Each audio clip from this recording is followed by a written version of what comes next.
You get it lighten up.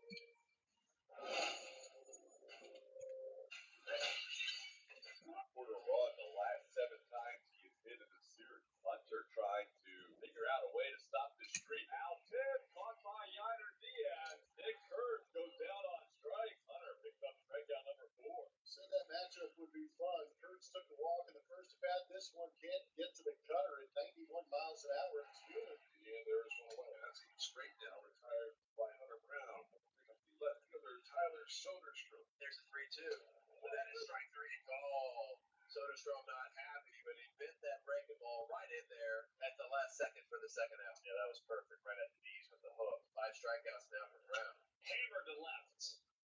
And Andujar has a 2-out single. It's a good way to break up the 9 straight retired by Brown. Carlos Cortez, the batter, he's a lefty. Swung on his left side and threw for a base hit for Cortez. Into second base. Now digging for a 3 is Andujar. Then throw to third base. Not in time. Throw to second base. That's not in time. Great job by Andujar to see the situation and knew he could get to third base. So he takes third, which allows Cortez to go to second base running by Carlos 12. And now the A's in business. Second and third for Max Schumann. Single with 2 outs would score 2 runs. Up the middle, caught by Bryce Matthews. The line drive caught by the Astros second baseman. That ends the inning. 2 left on in scoring position. So one down to the fourth. And that'll bring up the second baseman, Bryce Matthews. And a strikeout.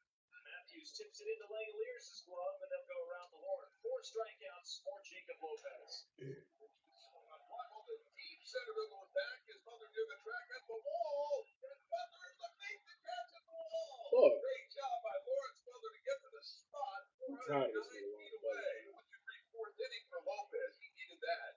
2 down. Yeah, that will bring up the first baseman, Nick Kurtz.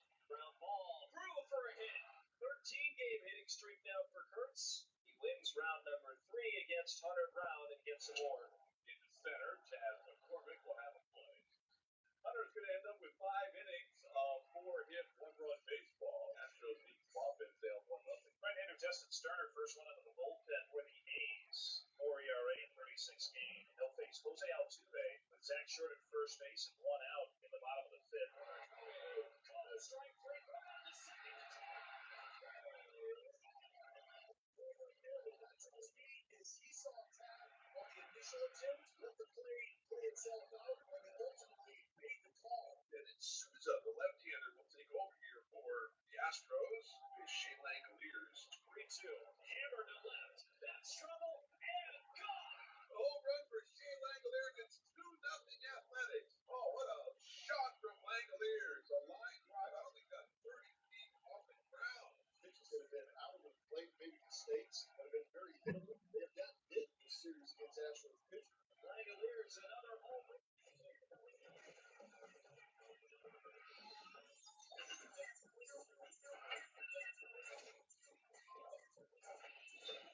Not on this series, back-to-back games. For the A's catcher. Sharply hit to left field, and the Astros are cooking now. And Yiner Diaz reaches with a single. Astros with runners at the corners and nobody out. Here's McCormick, who's 0 for 2 on the night. Chaz has a chance at his first run batted in since coming off the IL. And Chaz lifts this in the center. This will get the run, and Butler backpedaling. Waiting for it to come down, Butler makes the catch. Tagging and scoring easily Christian Walker, and it's 2-1 A's. Astros on the board on the McCormick sack fly. Take that. Good at bat, especially with 2 strikes. There are 2 away in the 7th, and here is Nick Kurtz. Here's the 2-2. Strike 3 call. Low it in on Kurtz. He thought it was inside. That's the 3rd out of the 7th inning. That was a big one. Sean Newcomb, the lefty, comes in for the A's. 2-5 record, 3.49 ERA. Cooper Hummel will bat. Switch hitter batting from the right side. Delivers the 0-2 pitch. He's taking strike 3 called the inside edge. Almost strikes out. Good job by Newcomb. Very tough. 2-2. Another strikeout for Newcomb. Slinging it. 2 down. Back strikeouts for Newcomb. Strike 3 call. Great slider from the left-hander. Strikes out on the side. He strikes out almost short and Smith back to back to back. A's with a 2-1 lead over the Astros. Bottom of the 8th. Altuve, Walker, and Diaz 2 up. Called strike 3. Sean Newcomb slicing and dicing right now. So what a walk to Walker, and that will bring up Henry Diaz, catcher, who's 1 for 3. Bouncing ball.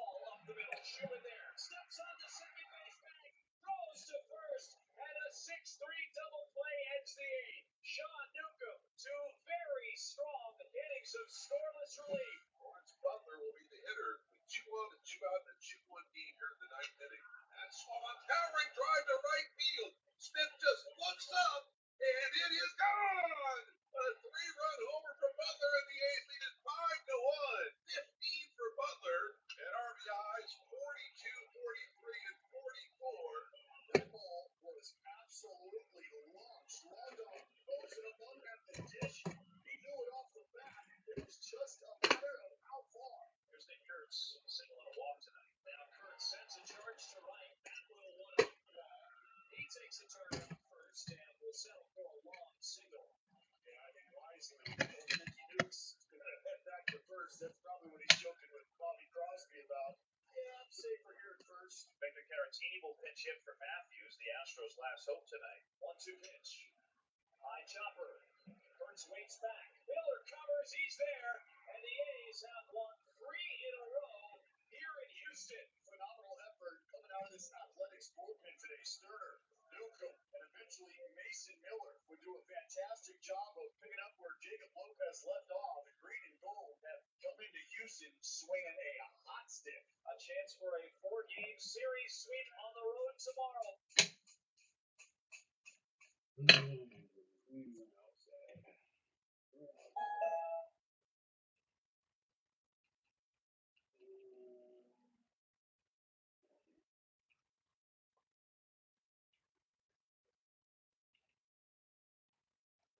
Come on.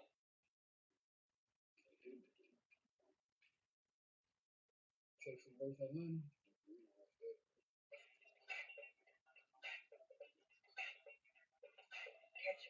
He's been really good here at home, and just showing that he can be a dominant pitcher here in this league. There's the numbers for him for the season: 55 2/3. That ERA slowly creeping down. It's at 5.66. 18 walks, 48 punch-outs. 4 pitches missed to start the game. And Profar is at first base. And now the Iron Man, Pat Olson out there. Olson out into right center. Takes the slider and gets a single out of it. And Profar's going to hustle to third, and the Braves have him at the corners here with nobody out. And another walk. Seager misses downstairs. Bases loaded. Loaded up for Austin Riley. He is a dangerous hitter. There's a 3-2. And swing and a miss. He got it. It is the slider. That's the pitch. And he needs badly if he's going to be successful. And that is a massive strikeout. So it'll be up to Ozzie Albies to see if Atlanta's going to get anything across here. And Ozzie gets the job done. A single to right. Olson is coming home. Safe. 2-0 Atlanta. We'll see if the Rangers challenge. Practice the penalty to take on home plate. So Profar has definitely scored on the base hit by Albies. And whether Olson scored or not remains to be seen. He is definitely out. Jonah managed to get the tag off of his right shin before his foot hit the plate. After you, the call's been overturned. Can I get that burger then? It's not time yet. I'm just gonna grab that. Okay, we're good. It's not time yet, butt nigga. The runner's out. And great homes right now. Coming off a quality start, unfortunately, he took a loss, that tough 4-2 loss that he had against the New York Yankees. But when we talked about it, he's established himself as a big league starter. The next one, consistent. Here it's a tapper back to the mound. And a very quick 10-pitch inning for Grant Holmes. Drucker has been around the zone close to it. He's getting some awkward swings, so these Braves hitters are not picking him up well. There's strike 3 call. Snuck one in there on Osuna.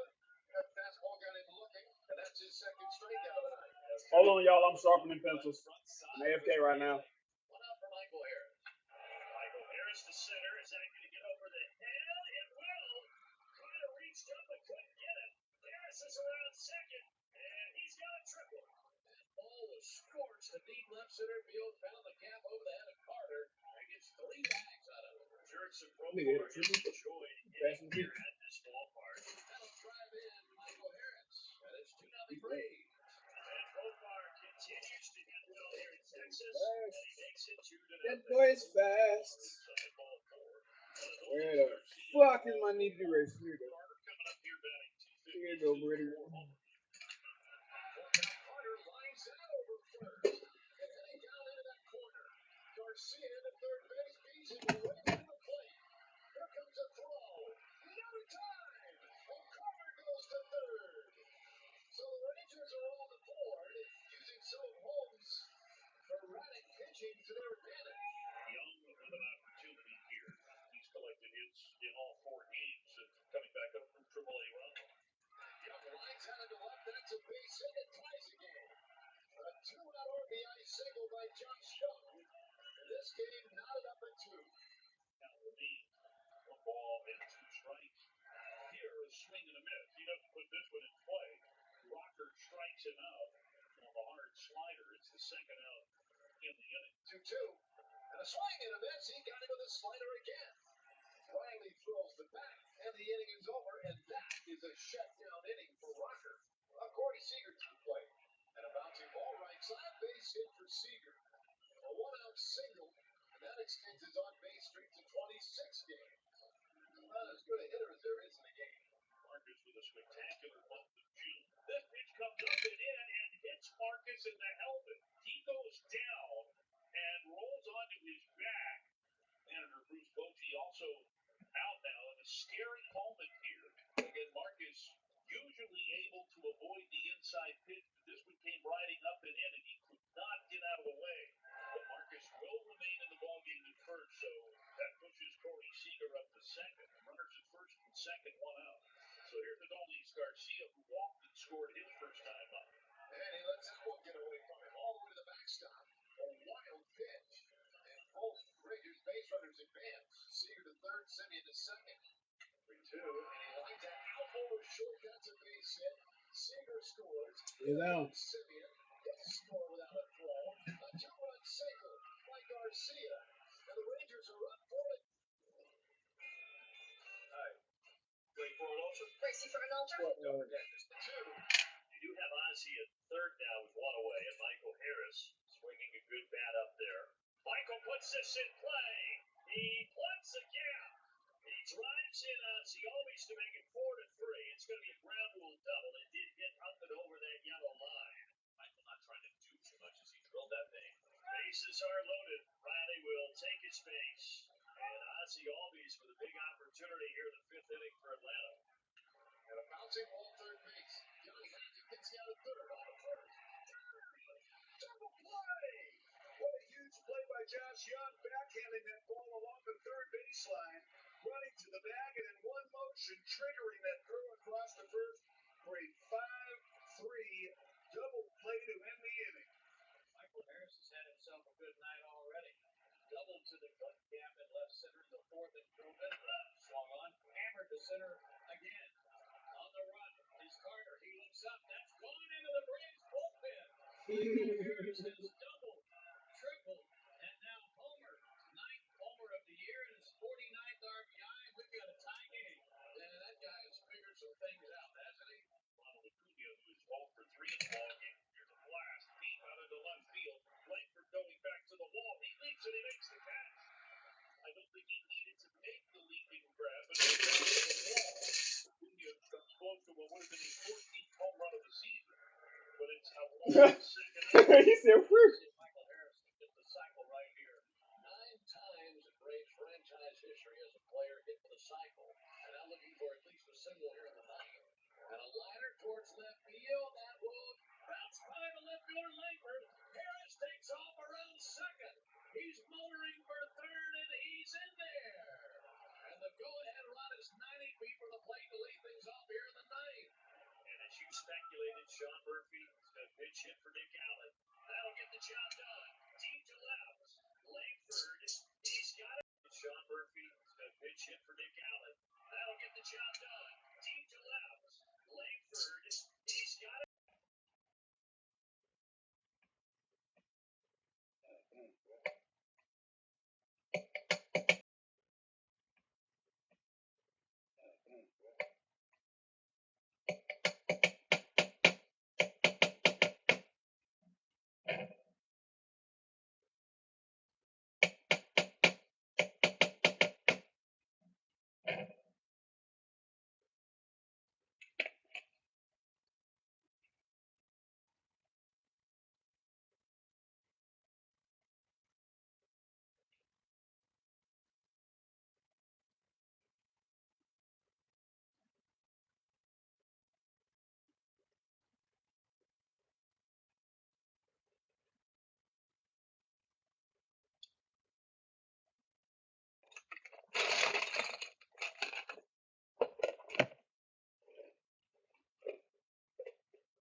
No, I fucked up, bro. Damn it! No, I fucked up, bro. Damn it!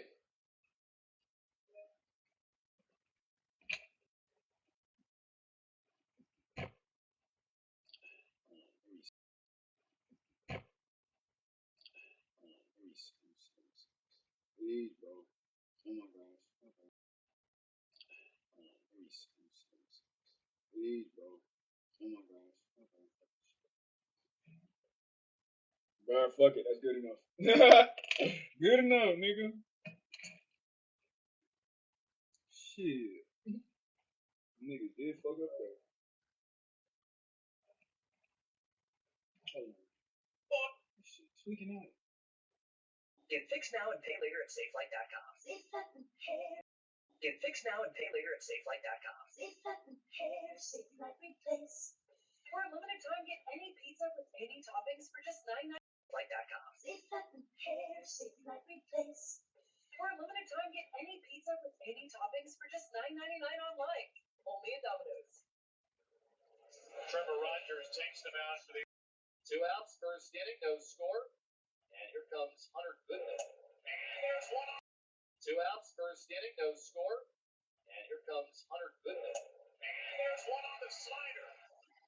5 swings and misses and a perfect first for Trevor Rogers. That's a looking for his 5th victory of the year. Senza, his 20th start of the season there. And perfect first for Trevor Rogers. That's a looking for his 5th victory of the year. Senza, his 20th start of the season there. And now Jackson Holiday is going to face off against Rockies right-hander Antonio Sensatella to begin the bottom half of the first. Will bounce it over the mound. Tobar behind second has it on the run throw.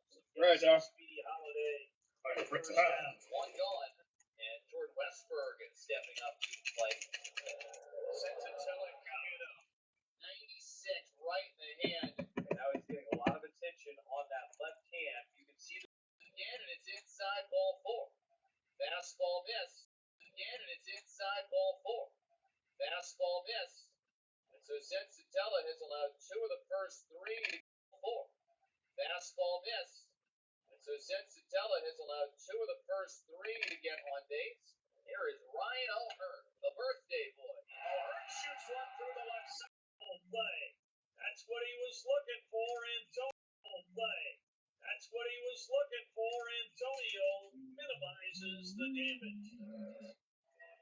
What he was looking for. Antonio minimizes the damage. With Amex, New shit every day. It's some new shit every day. 100 lounges globally. So with 1 out, the Rockies have their first base runner. So with 1 out, the Rockies have their first base runner in the second inning. With Kimoniak coming up 2-2. Breaking ball. Top of the morning. Pulled the string of the slider. Rogers has got his third punch. Taking ball. Pulled the string of a slide. Rogers has got his third punch out so far. And with 2 outs and a man on, here comes Farmer with the Orioles up 1-0. And it gives the Orioles their second hit of the game. O'Hearn single. Gives the Orioles their second hit of the game. O'Hearn single drove in Westberg in the first. Hauser's on the run. That pitch was in the dirt. So it'll be their second hit of the game. O'Hearn single drove in Westberg in the first. Hauser's on the run. That pitch was in the dirt. So it'll be an easy steal for Colton. 3-2 on Tyler O'Neill. O'Neill checks for the team. By Tyler O'Neill. Well, we love debuts. Here's the By Tyler O'Neill. Well, we love debuts. Here's the first major league at bat for Warmick Bernabell. Swings and he drives the ball through the air out to right field.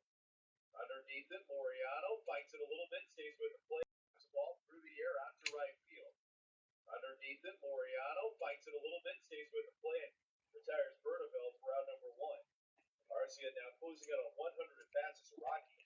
Full extension airborne, and he got it.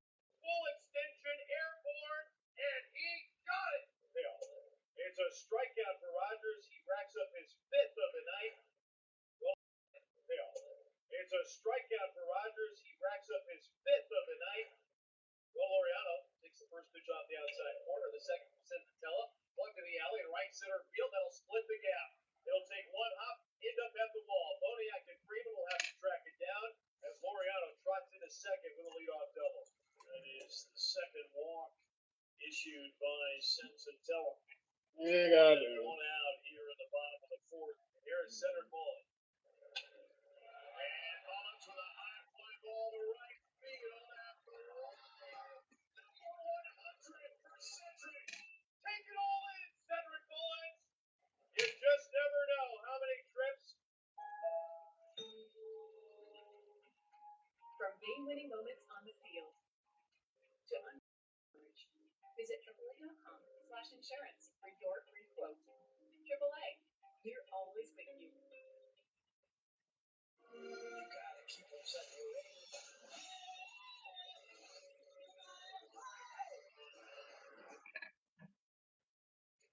Play it day one with Game Pass. You can take around the bases wearing that orange and black. Cedric Mullins with career 100. He's the 3rd ever Oriole with 100 home runs and 100 or more stolen bases. Consecutive walks here in the 6th inning. Traffic at first and second with 1 out. And here comes the man of the moment, Cedric Mullins. 2 on. A weak ground ball. This will not be easy. This will not be anything. Skips away behind the target. Rollison a run is in. And it's a dead ball out of play. Hauser is home. O'Neill the 3rd and Mullins with a swinging butt. And that ball thrown away by Rollison to make it 7-2. You're going good. You're going good. 3-run homer and now a single. Swinging butt again. 3rd base line. Rollison going to try it again. Whoa, that one is big Oh, time shit. over These the niggas suck. first baseman Bernabell. O'Neill These comes niggas in are to terrible. score. The ball retrieved by Freeman. Wings it back into the diamond. Jacob Stallings ends up in second base. The Orioles tack on another with O'Neill coming in. Mullins stands in 3rd. Stallings in second. And it's 8-0. And that's going to do it for Rollison. This is orange shape for the Rockies manager coming out to make a pitching change. Understand. Going to do it for Rollison. This is orange shape for the Rockies manager coming out to make a pitching change. Understandable frustration after he threw 2 balls away. Zach Gagnos will take over 28th appearance for Zach. There's Jordan Westberg with runners at 2nd and 3rd and 2 outs. Hit to deep left center field, racing back Moniak on the track. He makes the grab. Good running catch by Mickey Moniak. Out number 3. 13th pitch at bat. He draws the walk.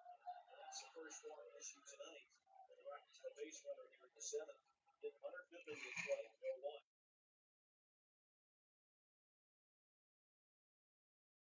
Base runner here at the 7th.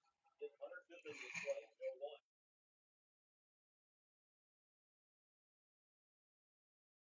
On a quick exchange, gets Goodman over at first for the In the air, out to center field. Ball He's there, makes the catch to retire the side. Trevor White is absolutely rolling. 7 shutout frames against 22 Rocky batters. He's just one over the minimum tonight with a 1-hit shutout. Hey, you know you're not actually allowed to drink in here today. Since when? You gotta wait till it's done. Oh, hey. 3, 2, You want no damn orange?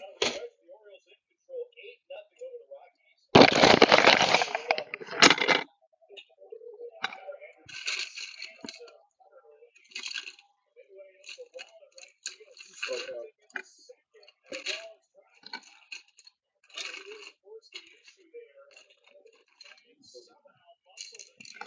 Orioles in control 8-0 over the Rockies. The Orioles have another extra base hit on a hustle double by Gunnar Henderson. Orioles are going to continue to twist the screws on this Rockies pitching staff. 3-2. Black right base hit into right field. Henderson had to see it to the turf. Buck Freeman's going to wait for the plate. Freeman's up with a throw. It's on a bounce, but it's late.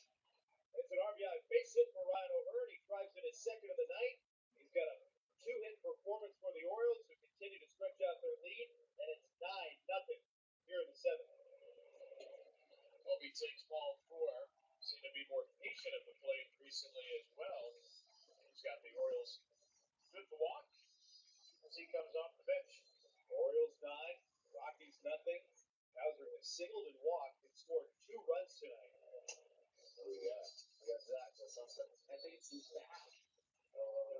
Shaking his arm. I hate to see that. Gonna go right to the clubhouse. And Nick Anderson's gonna come on for his Rockies debut for another walk. Now the sacks are packed for Tyler O'Neill. Tyler O'Neill, base is loaded. He's been on base all 3 times this evening. Taking all 4. Anderson on the curveball. O'Neill backs it into left, and that'll score a run.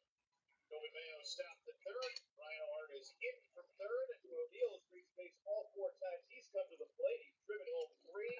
The bases are still loaded. There's still nobody out. And the Orioles are making a lapper out of this one tonight. Carlson just recently called up AAA with the O's great treatment. Chops the ball to second base here. This could be only one. Could be an RBI for Dillon on the fielder's choice. Rockies could turn it from second. Mayo is in to make it 11-0. Well, the Rockies have turned some double plays this year. Matter of fact, they came in with 105 double plays on the year. Second most in baseball. They just missed their third one of the game right here. Well, they'll try to get a double play now against Stallings, who's hit 3 ground balls. Line drive into left field, a base hit. Making it even dozen for the Orioles. And Stallings, who began this season with the Rockies, rocks his whole team for a ribby. Well, they had 3 hits yesterday, so they can add 1 here. 0-1. Floats blank, shallow in left, charging in Fernandez, couldn't get there in time. Everybody jogs up. Carlson, Stallings, and now Holiday, who has his first hit, far board. That'll bring the 9th hitter of this frame up with the bases loaded again. And George Westbrook. Style and substance. In the GMC Sierra. Or get 0% APR and select Sierra 1500 models. That's over $4,300 in average finance savings. Good news. We got time with the CEO. It's in 40 minutes at the office. Co-pilot, based on this rollout plan, what questions should we expect?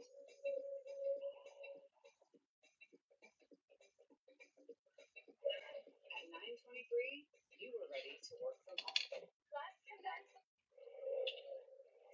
There it is. Oh, Westberger through the left side. Jordan, the 9th Oriole starter with a hit. The 7th inning that threatens to never end for the Rockies bullpen. The Orioles are piling it on. Stallings to third, Holiday at second. Westberg will bring up Gunnar Henderson for the 2nd time in this inning. The 0-1. Henderson drives it out to right center field. Hit pretty well. On the run. Nobody's going to get it. In between Beck and Freeman, it will fall. 2 runs are coming home. In to score Stallings, right behind it Holiday. It's a 2-run double for Gunnar Henderson. How do you like 15 runs on the board tonight? The pitch.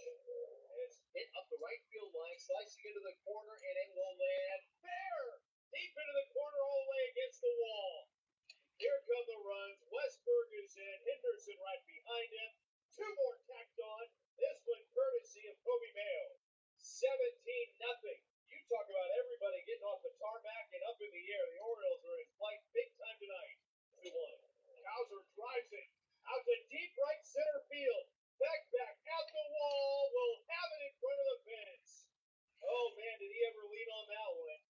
The ballpark erupting on contact, but the ballpark holds it as the inning comes to a close. 13 men come to the plate, 9 come in to score, and a standing ovation for what the Orioles fans saw from the bats here in this 7th. The last time Kyle Farmer pitched in the big leagues against the Baltimore Orioles, September 28th of last year.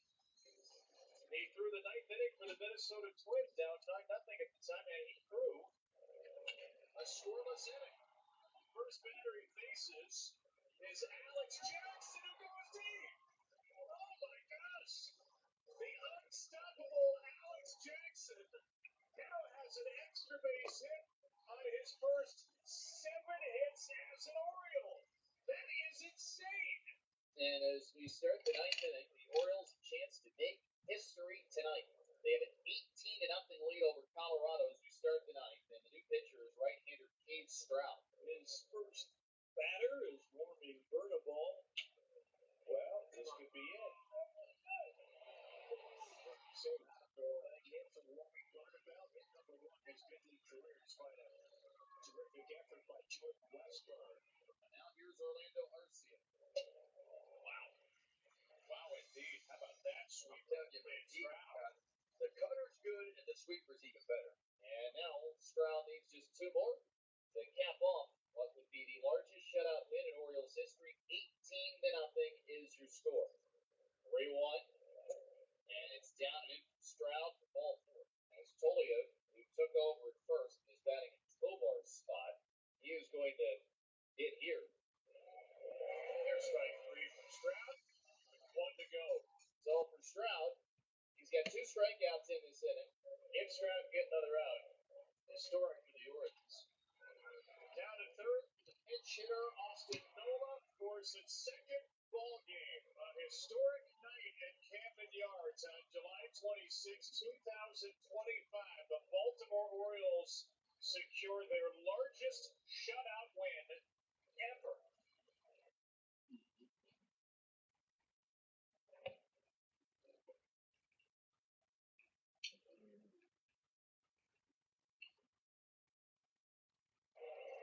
Closes to the pen for an ultra. Mets won last night 8-1, their 5th straight win. A matchup of 2 of the best left-handers in the National League. Giants only a game behind the Padres in the final wild card spot, but they're in a rough stretch right now. They've lost 7 of their last 9. On the hill tonight for the Giants will be the veteran Robbie Ray in his 11th year at the big league level, 6'2", through 21 starts, 9-4 with a 2.92 ERA. First pitch is hit out to left. Ramos back. Ramos on the track, and he makes the catch. And that's how this game gets started. Now Francisco Lindor, 2 hits Wednesday, 3 more hits, including a home run last night, so he looks like he is headed back in the right direction. Lindor takes the fastball away for ball 4. That's one thing that plagues Robbie Ray from time to time. That's his 50th walk of the year. That's the second most in the National League. Juan last night had a double, a late RBI single, and then brought in a run with a ground out. And there's a bouncy ball. Devers has got it. There's one. And that's all they'll get. So that's a really first play where Devers has had a little bit of a challenge. Rafael Devers playing just his 3rd game of his career at first base, and he makes a sweet play for the second half. He up to 22 homers, 81 RBIs, and an 875 OPS. Hit down to third, handled by Chapman.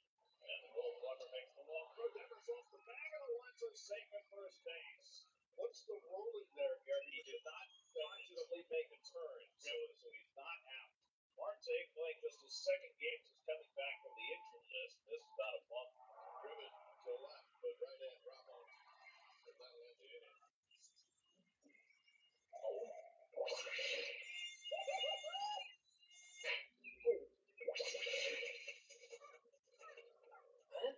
Nature sure is full of wonders. Red Bull gives you wings.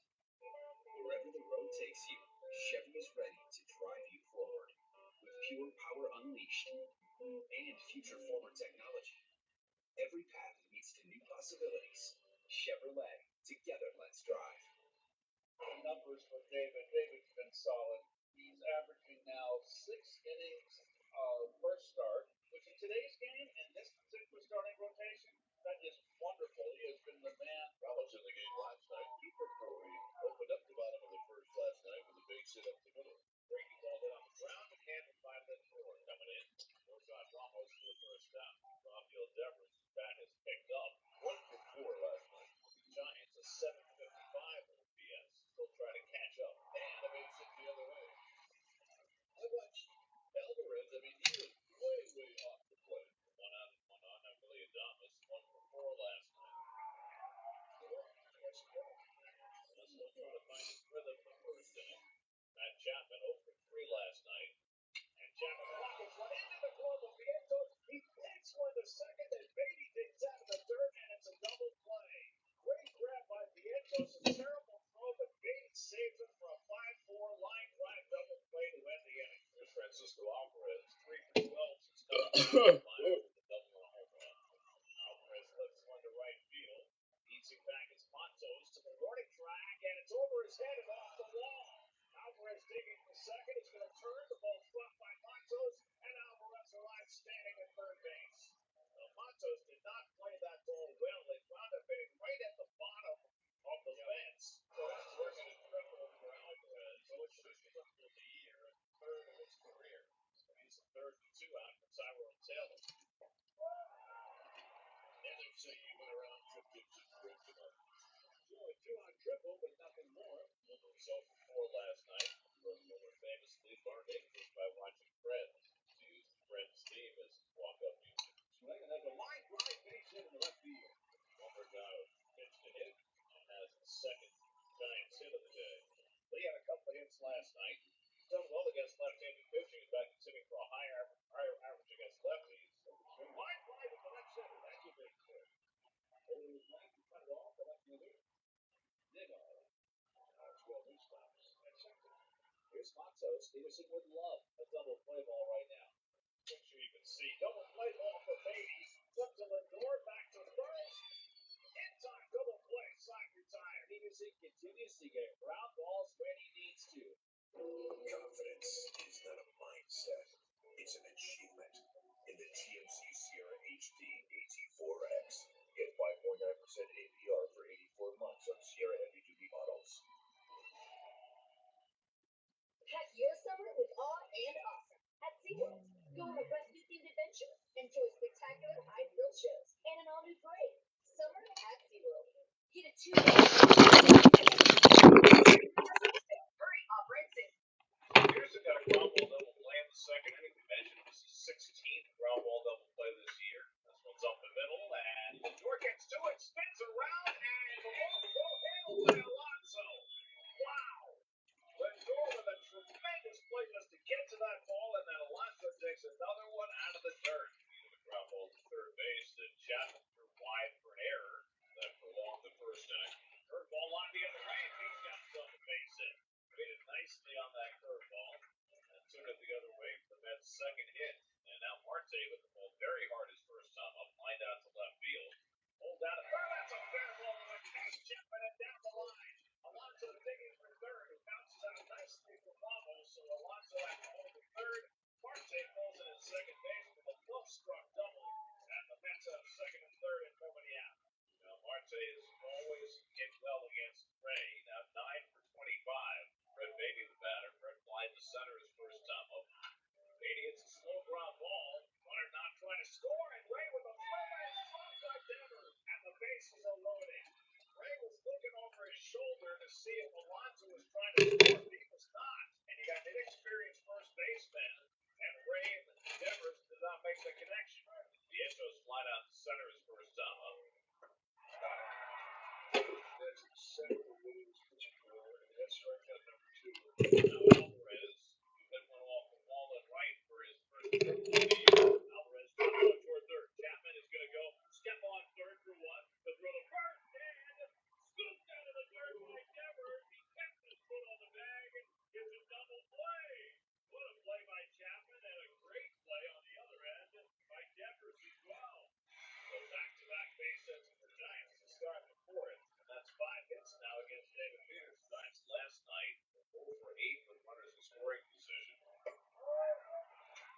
Giants have the bases loaded in the bottom of the fourth inning, with 1 out in the scoreless game.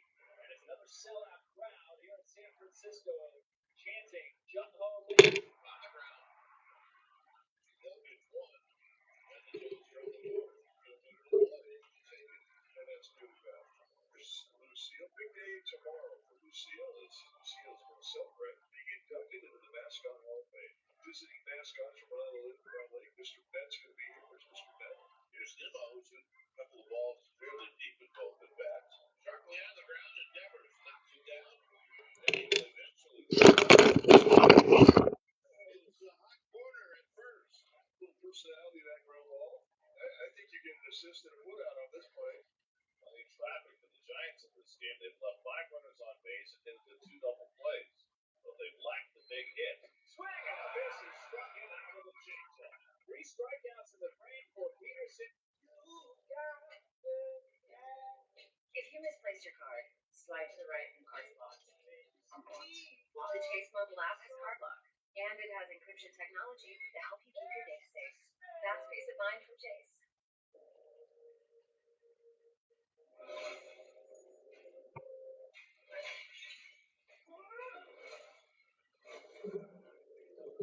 Rays issued 50 walks. That's second in the National League. And there's a walk to start the 6th inning. So after getting ahead 0-2, Ray loses up to his second walk of the night. So edging away, takes off. The throw by Kinzer is close, and he's safe. Number 14 for Soto as he extends his career high. The Mets have now been successful 26 consecutive times they've tried to steal a base. And that's ball 4. So 2 walks in the inning for Ray. See how far Bob Melvin's going to push him. This is a game he absolutely has got to have. Beatty rolls one down to first, handled by Devers. He follows it. Okay, it's in the bag. It's time to get the out. Durant to try and make the play to second. We've seen both sides of Devers in this game, and only his 3rd game playing first base. Now 2 in scoring position for Vientos. Struck out with the bases loaded in the 4th. Vientos drops one down the left field line. That's going to go in the corner, and the Mets will take the lead. Soto and Marte score. Vientos to second with a 2-1 double, and the Mets flip the script. It's 2-1 New York. And Robbie Ray's night is done. Peterson's just been out of this world. He's been in trouble all day. Limited the damage with just 1 run. Montos lines one to center, but right at Taylor, who picks it off to retire the side. And for the 13th time in 20 starts, David Peterson has gotten through the 6th. On a pitch. That's pulled over the bag. Devers can't handle it cleanly. And Soto beats the throw to the bag. Pablo Devers' adventure at first base continues. That's about the 4th ball that he has not handled cleanly. Oh, he's having a tough night. Adames to Schmidt. Well, that's another great inning for Casey. Since June 2nd, Edwin Diaz has been in 15 games. Worked 15 in the 3rd innings, given up no runs and 7 hits, 3 walks, and 22 strikeouts. He's been lights out. Wide cut by Beatty, 1 down. Well, he hung a slider, and Schmidt hit it hard, but Beatty was right there. Not Jones the lead. They're chanting his name. 2 for 3 tonight.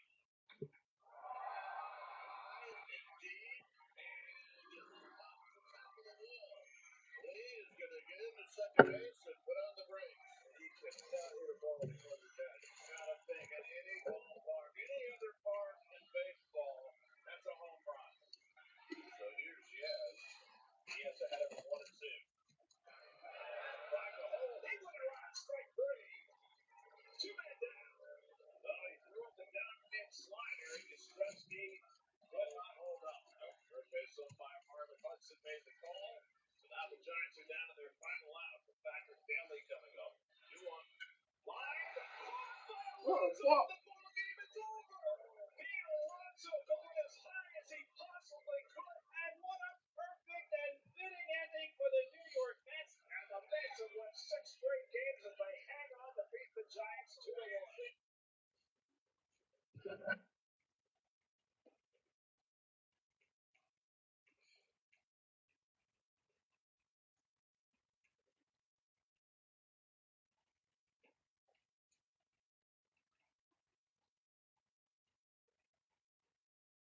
What it do, flight crew?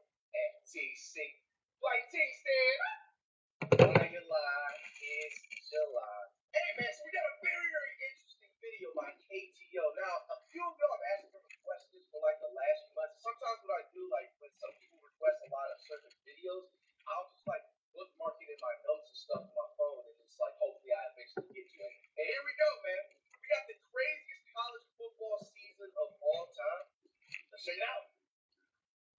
7th grade reacts. 2007 was simply the greatest college football season ever played. Really? Nah, bro, yo, it's crazy that TikTok, like all this like other stuff, wasn't around back in the time. Bro, They would have clipped the fuck out that shit.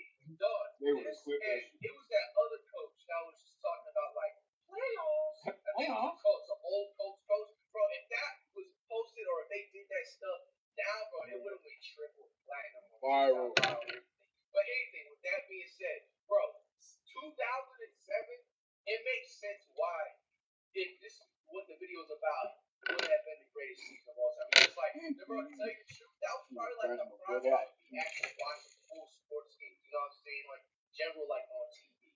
I'm talking about from the NBA to the to college football to college basketball. You know what I'm saying, etc. Now, with that being said, bro, I ain't gonna lie. College football had a way different aura back in the day, bro. Like, I feel like it's getting there now, like back to what it was. But, bro, the early 2000s, especially college football, bro, it just felt like a different atmosphere, bro. You know what I'm saying? Like, it's just like every, like, I don't know how to even explain it, bro. But no, let's say that this last time I called him. I'm a man. I'm 40. With so many twists and turns throughout the season, the best way to be Bro, this season I remember had so many generational like clips and underrated highlights that I just don't understand how they're not so viral like now. Like the story will be through a weekly chronological timeline from the perspective of the polls, because what ended up happening in 2007 has so much historical significance in relation to the polls. Things that had never happened in the 71-year history of the AP poll were happening on a constant basis throughout 2007. In a year we've had so many upsets in college football, how fitting to have Kansas and Missouri controlling their own destiny, not only for a conference title, but to get to the national title. It's amazing year.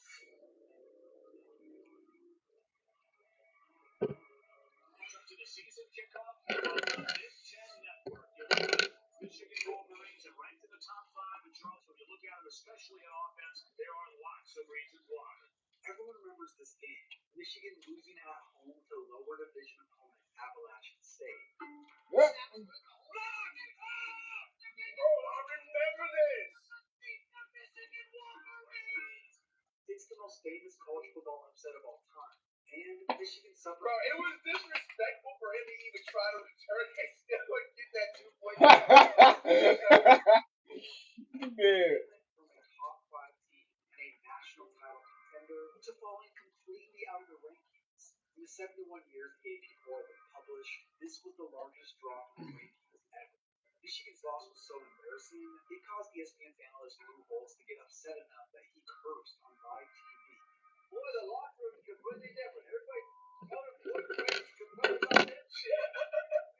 Bro, see, the thing is about all this is that, like, passion for sports basically existed back in the early 2000s. That's why I always talk about it a lot, bro. Like, it's like a lot from players that was in college football, college basketball, NBA, NFL, et cetera, and stuff, MLB or whatever. It just felt like they had, like, they were like many literally superhero characters, bro. So it's just, man. You have no idea how many problems happen in the locker room when you lose. Well, he wasn't wrong.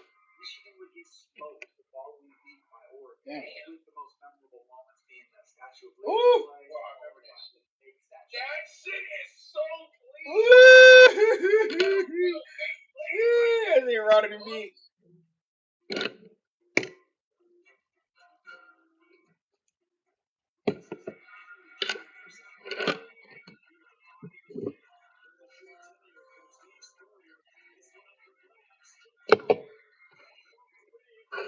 Look at that, bro.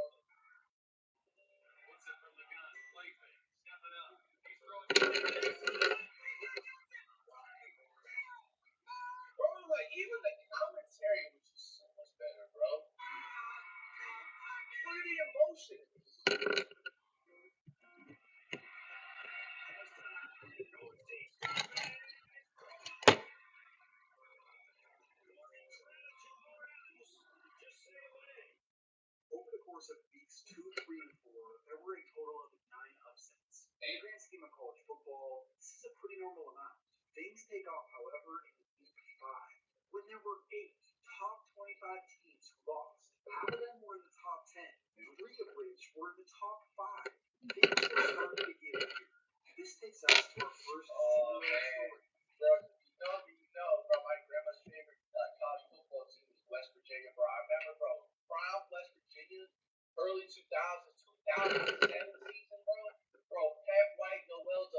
the University I don't remember this part. I was like 2 years old. Their first team was held under a tree, and they had no real football facilities. Starting off as a Division I AA school, the team quickly grew, and by 2000, the NCAA felt they were ready to make the move up to Division I. Over the course of the next 7 years, they did decent, especially for being recently formed, but not in the grand scheme of major college football. They had never been ranked. That was until week 4 of the 2007 season, where USF entered the polls for the first time. After another win, they moved up 5 spots to number 18. Suddenly, week 5's matchup against number 5 West Virginia had become the biggest game in program history to that point.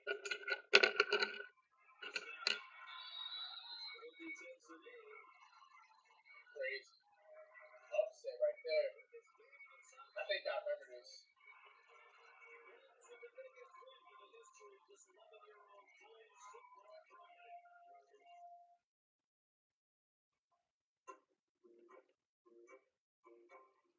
Ah, damn it. The biggest crowd in FAU history today, most of them wearing green and gold for the South Florida Bulls. Just imagine the hype train that the South Florida students were riding. Although this game would be close, USF would win that game, keeping the undefeated season alive. Now, before we continue, I'd like to thank Honey for sponsoring this video. First, what is Honey? I'm on Mark. I've checked. It's an Overland Honey US/KTO. Okay, let's go back to week 6 of 2007.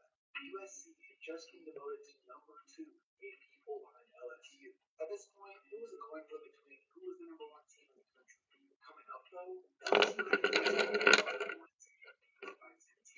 while USC had a walk in the park. They played the below average Stanford, who had gone 1-11 years before and was 1-3 at this point. USC was favored by nearly 6 touchdowns going in. 6 touchdowns a year. It don't matter who you playing. USC Still a had D1 so college bro, football even if you go all the way back to like 04 to 05, bro, that Rose Bowl with USC and Texas, bro, Vince Young versus Reggie Bush. Yo, that, I ain't gonna lie to you, that probably had to be the top 5 like all-time like sports game that I've ever like witnessed, like for sure. I'm sure I would love to like break down my like top 10. I feel like best sports games where not video games, we're just talking about like games and where like whatever. Just challenge situation or whatever. I wanna get my rankings of that, and it goes with like all sports. For games, whether I was either able to not watch or like maybe catch a highlight, you know what I'm saying of it. You can just feel when a game is just like generational.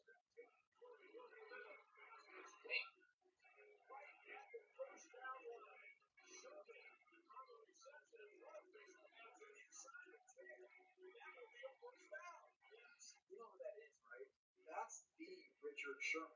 Richard Sherman. Side of the ball, but before 2009, he was a receiver, and on 4th and 20, in the biggest game of his life up to that point. Bro, I'm gonna be 1,000 with you, bro, because I don't want to make it seem like I'm slipping up and down, bro.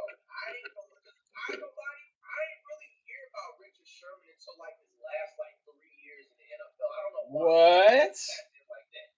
Bro, he really played receiver first, and then he went to Oh defensive. my god. I didn't know that. No, I didn't know that at all. But no, Richard Sherman, he's a Hall of Famer, without a doubt. That was like top 5 trash talker, and will be able to back it up. But no, that's crazy. I need to try that nigga again. This whole time. See, it's like one thing, man, about like sports, you can never stop learning, bro. It's like same thing with like they say education. He's a receiver, and on 4th and 20, the biggest game of his life up to that point, he had miraculously kept his team alive. He played receiver? Why did it work out in the NFL?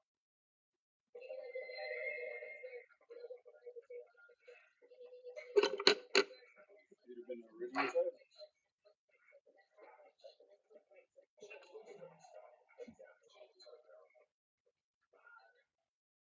Wherever the road takes you, Chevy is ready to drive you forward.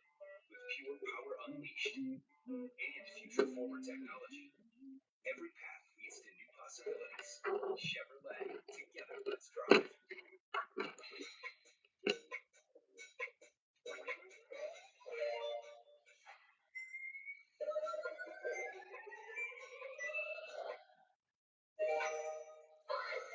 Why do you let him play receiver in the NFL? Nah, cause God, you gotta understand, like, it's like I'm not trying to like drag this, bro. Richard Sherman, the whole time I knew him as, you know what I'm saying, defensive back safety, you know what I'm saying, whatever, one of those positions he was on the Seahawks. But bro, I never knew he played receiver.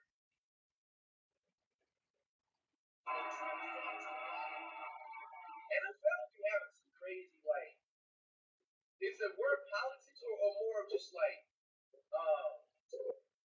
strictness? When it comes to just like being free, because see that's one thing that I'm gonna assume that they're not gonna do that. You guys probably know I'm about to talk. I'm talking about the man Travis Hunter. Like I'm gonna assume because we're in a different time and age now. You know what I'm saying? You got the mix of social media. You know what I'm saying? You know what I'm saying? Influence into the actual like real life sport world. So they could have a stay in it too. But bro, I really hope the Jaguars like actually let Travis Hunter play both positions. Like obviously, like I've known this has been done before.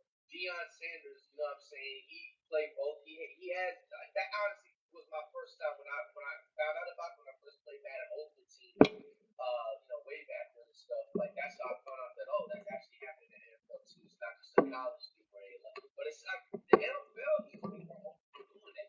You know what? To be honest with you, bro, that's gonna for me. I would want to like be tuned in more to the NFL if I know somebody that's coming out of college will have a high chance of playing like both positions on the field, whether it's offense or defense or both. You know what I'm saying? Size of it or whatever, bro. That's just personal me.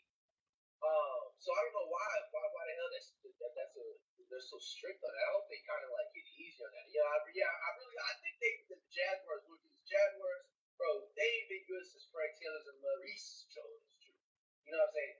Elite knowledge right there. You know what I'm saying? Was in the NFL. So the Jaguars, you better play my man Travis Hunter.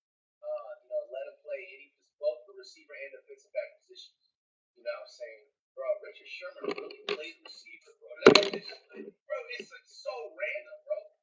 Because I'm not gonna be like, I'm not no offense for Richard Sherman, like defensive back safety, he's a 99 overall. We're not even arguing. I'm talking about offensive wise, like I've seen him like drop things before, and I'm like, bro, I could have caught that with one eye. Like so, I always felt like Sherman's hands were like kind of like big, but hey, gross. No ball. That's Sherman again.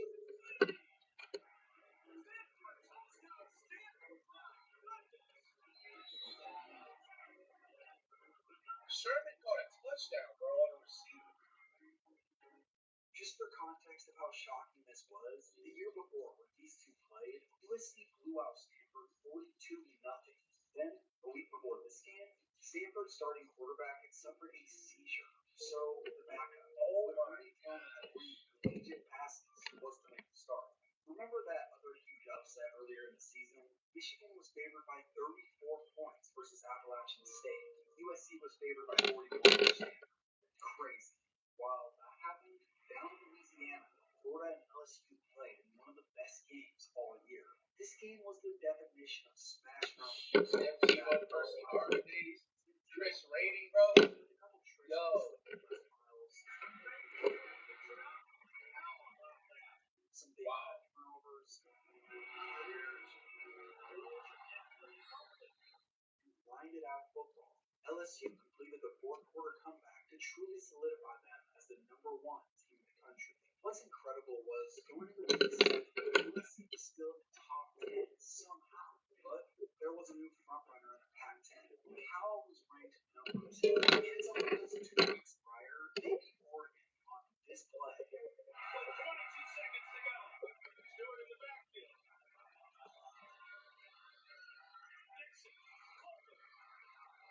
Oh! Yes, Yet to make the call. It's got to be something. Earlier in the day, this touchdown. bro, that is crazy. Oh! What the hell catapulted the Golden Bears to their highest ranking since 1951? Nice. Here's what's also Bro, I'll be averaging, bro. Playing wide out during that time, bro, I'm putting up 400 yards every week.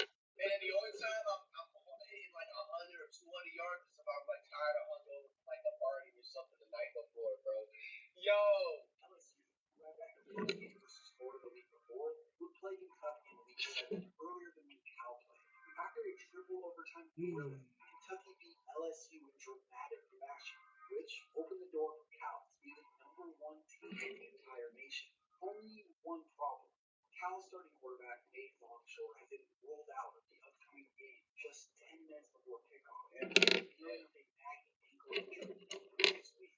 Still, with guys like Justin Forsett and Deshaun Jackson, Cal was still favored to win. It flashed in the third quarter. Cal's losing, but it's second and goal on Oregon State's 1 yard line. They would be stopped DJ's Kel. not twice, but 3 times. Why would you? I remember this. This was the most stupid. See, one thing I will say that is the difference between early 2000s and then, like, nowadays with, like, football and just other parts of sports, but we're just talking about football right now. Bro, like, the coaches ain't scared to play like that ultimate team, like, you know what I'm saying, cheesy style, like, online, you know what I'm saying, in real life. Like, bro, they were just so fundamentally basic at certain, fundamentally basic strict. That was my favorite word to say with certain coaches. Like, the reason why, like, bro, I've always, like, gave Bill Belichick his props, even though he's not coaching the Patriots anymore and stuff. Like, Bill Belichick, I feel like, was one of the very few coaches and the first coaches, you know what I'm saying, that kind of make it cool to, like, play that online cheese type of style and take risks. So basically what I'm talking about, like, for strict basic coaches, you know what I'm saying, that want to always stick to those boring fundamentals and stuff like that, they basically would, okay, they're on a 50-yard line, it's 4th down and 5, just punt the ball. Bro, if you don't take your scary ass and keep your offense out on the field, like Bill Belichick was the one that would take risks like that, you know what I'm saying, do flea flickers, hit the end arounds, or hit them with the screen or something and still keep the chains moving. You know what I'm saying? Like, I remember bro, that's just like actually racist off. Like, you ran the same Why play, didn't they bro. losing on Madden? You can't define scary more than that. And look at the jerseys, though. They need to bring these back. Some jerseys, though. Cal didn't give up. Down by 10. For that time frame, Stop Oregon State and give themselves another chance to either win or at least go into overtime with the momentum. This is how it all went down.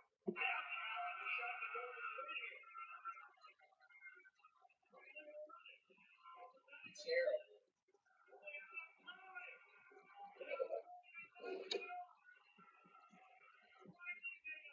This is terrible. That last play was a nightmare. It was 1st and 10. All he had to do was throw the ball out of bounds instead of throwing the ball away. Bros off the dump back before it exists. After starting 5-0, the Jets 6-6. Ew. That's crazy. What are you doing, bro? Like, This is where the college football rankings have been officially flipped upside down. Let's just take a look at some of these teams near the top. Hawaii. This was the highest that they had been ranked in the history of their program. Kansas had seemingly come out of nowhere. They were historically terrible at football.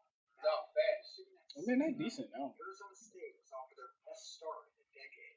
Kentucky hadn't even been ranked since 1984, in just over 20 years. After 2 big-time upsets, they made the to the top 10. Where did Boston College come from? They were led by Matt Ryan, and this was the highest that they had been ranked since before World War II. Yo, bro, that's a crazy South Florida, who had never been ranked in the history of their program until this year, sat at number 2 in the rankings. Looking at their upcoming schedule, compared to some of the games they already played, the chances of reaching the national championship game were real. People felt that their upcoming game versus Rutgers was probably their toughest one left. They make it through this game, it was most likely smooth sailing on their way to becoming the most shocking team to make the national title in recent memory.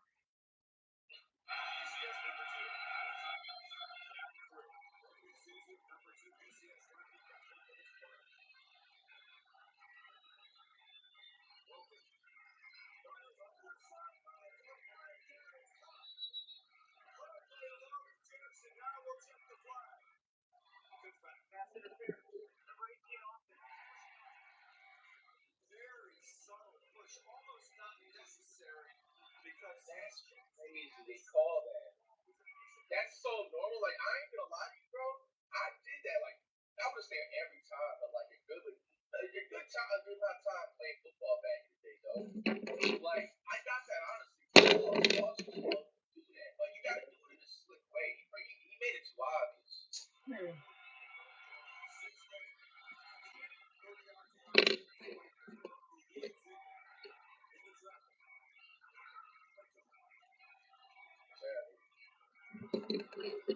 Cinderella quit dreaming. This is it.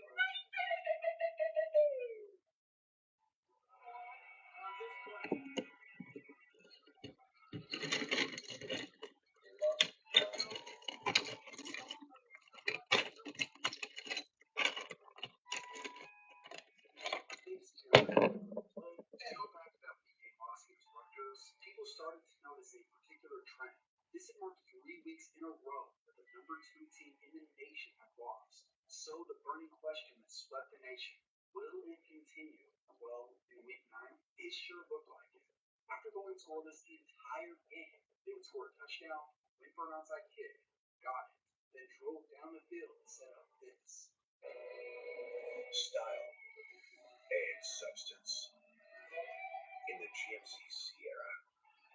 4.0% APR and select Sierra 1500 models. That's over 4,300 in average finance savings. Yo, happy National Chicken Fingers Day, homies. Hook y'all up with an extra chicken finger in your box combo on July 27th. Make it a perfect combo with a copy of My Lady South Into the Crunch.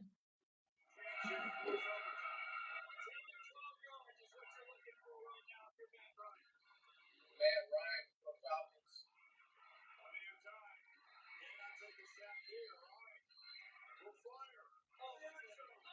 Damn.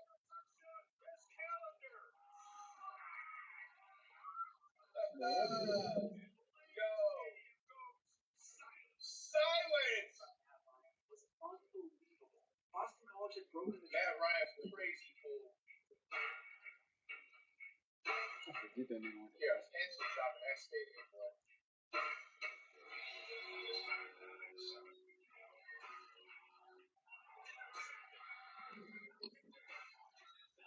Damn. Disrespect.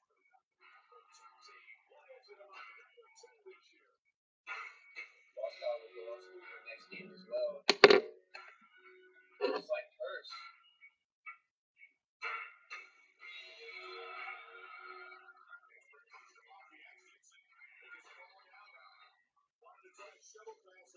You reactivated this torn ACL? What the heck, bro? Nah, I ain't gonna lie. 2007 season has some type of a curse, bro. Damn. Oh, that's terrible, man. Damn. Hope he's been good. Oregon probably wins out. There's a good chance that he may have won the Heisman Trophy. The Ducks most likely would have been playing. That's funny that this you know, I'm not gonna lie, I keep it real. Sometimes you know slip up. Like certain teams, you can't pay attention to all the teams. Dennis Dixon, he's the one that did that. That's the one who did the Statue of Liberty play. Bro, that play was so full of swag. They become the fifth number 2 team in 7 weeks to lose. No one knows what's going on. Anyone who gets to the top immediately goes down. Before Oregon lost, number 1 Ohio State would lose out. Bro, Ohio State back then, bro. Terrell Pryor, Chris Beatty Wells. Come on, bro. Elite pool right there. I Little remember boy. watching their quarterback, Juice Williams, tear up the Buckeyes defense. This seemingly ended Ohio. I remember Illinois. I taught a few Illinois games. Illinois had some horror back then with the football, college football. This loss should have been more shocking. But this is the 2007 college football season we're talking about. Nothing is going to shock us at this point.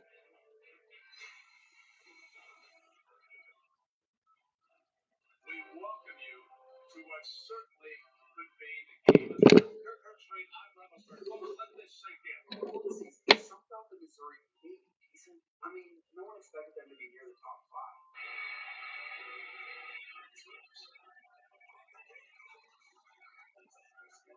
Crazy, bro.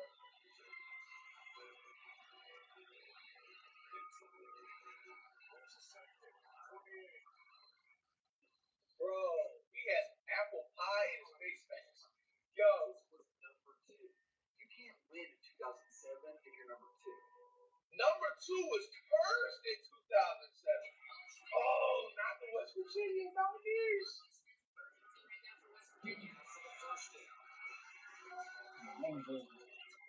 Oh my gosh.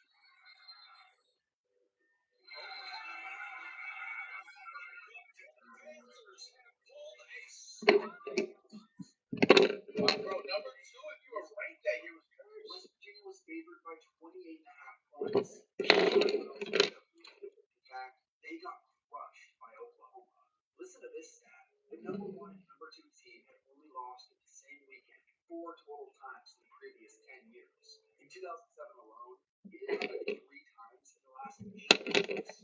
I guess no one was more pleased with all these upsets than LSU and Ohio State. Sure, Ohio State got burned by Illinois a few weeks prior, but because of so many improbable upsets, they were back to number 1. And now LSU. Talk about one of the most wild rides ever. Nah, bro, I remember this play. This was so disrespectful, bro. And he just hit it off the grass. Nigga.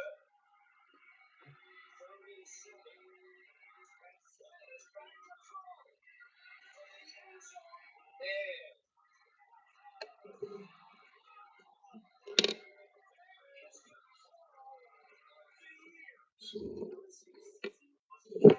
Besides all the crazy plays, they lost in triple overtime twice. The second loss seemed to be the nail in the coffin. No team in the BCS era had made it to the championship with 2 losses, let alone losing just a week before conference championship weekend. But 2007 has proven to be a first for everything. Although it seemed like luck had gotten LSU to this point in the actual national title game, it was anything but. Preparing for Kansas. I'm prepared for the next game and the next game after that. Please ask me after. Listen, thank you very much. Bro,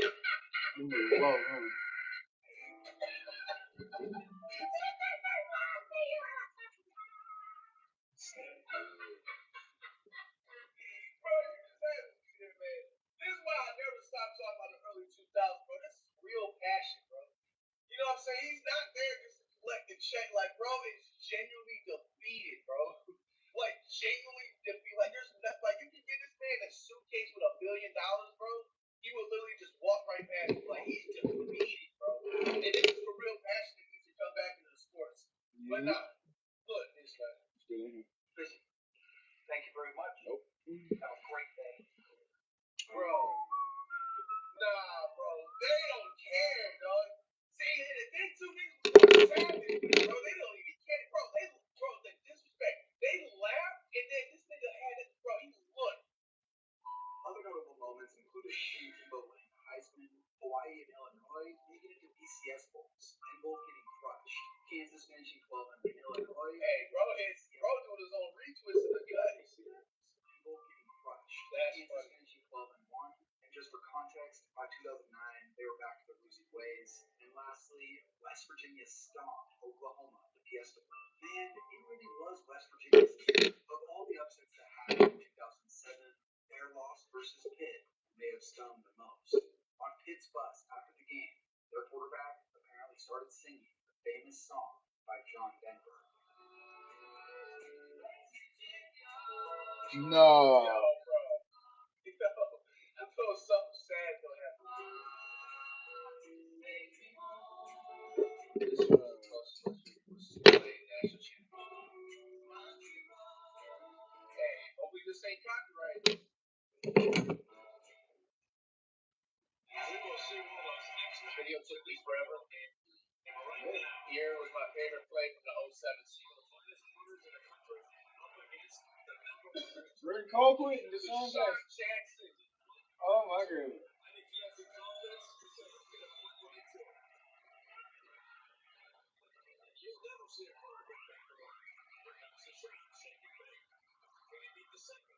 Oh my gosh.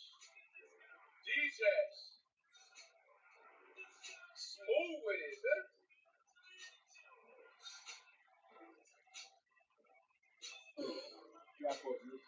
He knew he had the touchdown, so that's a funny thing.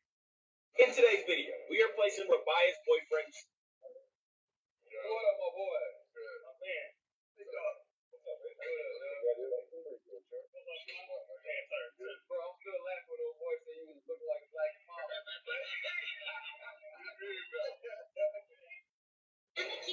when you face like that. The new Infinity QX60. True luxury refuses to follow. It leads. Yeah. What? Jumping forward. Parents' favorite time of year even better. With amazing Jumping deals on everything forward. See you right. I think time. Make it right. We'll see. He don't got no money. We'll see. Hold on. He don't got no money. Sanders got sick of the line. Man, I'm his old Cowboys dude. dynasty was collapsing as their stars aged out. The greatest show on turf had dazzled the year before, but as the millennium turned, aside from Peyton Manning, it wasn't clear who the NFL's next great star or team was supposed to be. This was the year where the saying defense wins championships really was true. The Baltimore Ravens in particular went 5 straight games mid-season without scoring a single offensive touchdown and still finished 12-4. Quarterback was irrelevant. Trent Dilfer was really just asked to maintain a pulse and exist while Ray Lewis and company did the heavy lifting. They allowed only 165 points all season, or only 10.3 points per game, an NFL record for a 16-game schedule. The Titans, who had come a yard short of a title the year before, were out for revenge and finished 13-3. In the AFC West, the Raiders were back from the dead with Rich Gannon slinging the ball and John Gruden at the helm as one of the game's best offensive lines. Even the Dolphins were relevant, leading on the defense and Jay Fiedler doing just enough to not sink the team. Over in the NFC, the Falk won MVP. The Vikings started 7-0 behind Dante Culpepper's breakout and Randy Moss with touchdown bombs on a routine basis, but the wheels fell off in December. The Bucs were menacing on defense. The Saints shocked everyone by going 10-6, winning their first ever playoff game, and then there were the Giants, quietly going 12-4 behind a revived Kerry Collins, a bruising run game, and a nasty front seven. In the playoffs, the Ravens plowed through Denver, Tennessee, and finally the Raiders in the AFC title game, romping up Rich Gannon early and beating Oakland into submission. The NFC Championship was something else entirely, a 41-0 demolition job as the Giants embarrassed the Vikings in one of the strangest, most lopsided games ever played that deep into January. And Super Bowl 35 was also a massacre, one of those awful games like Super Bowl 48. The Giants' offense did nothing. Their lone touchdown came on a kick return, immediately followed by a Baltimore kick return touchdown. The Ravens dominated 34-7 in a game that looked over by the third quarter. The Giants fell off. Ray Lewis won Super Bowl MVP. The Ravens proved you apparently didn't need a quarterback, just arguably the greatest defense of all time and a kicker. But the 2001 NFL season began with a sense of anticipation. The St. Louis Rams, still boasting the greatest show on turf, were expected to dominate, while the league's unusual 31-team format, introduced in 1999, was entering its final year before full realignment. However, the events of September 11th cast a shadow over the season. The NFL paused for a week, and when play resumed, football became a symbol of unity and resilience. The league's return was marked by patriotic displays, with players and fans honoring first responders and victims alike. But the Rams lived up to expectations, finishing 14-2 with Kurt Warner leading the league in passing yards and earning MVP honors. Marshall Faulk continued to be a dual threat, securing the Offensive Player of the Year award. In the AFC, the Pittsburgh Steelers emerged as a powerhouse, finishing 13-3 with a dominant defense. Yet the most compelling story unfolded in New England. After starting quarterback Drew Bledsoe suffered a serious injury in Week 2, unheralded backup Tom Brady stepped in. Under head coach Bill Belichick's guidance, Brady led the Patriots to an 11-5 record, showcasing poise and efficiency. But the playoffs brought drama and controversy. In the AFC divisional round, the Patriots faced the Oakland Raiders in a snowstorm in Foxborough.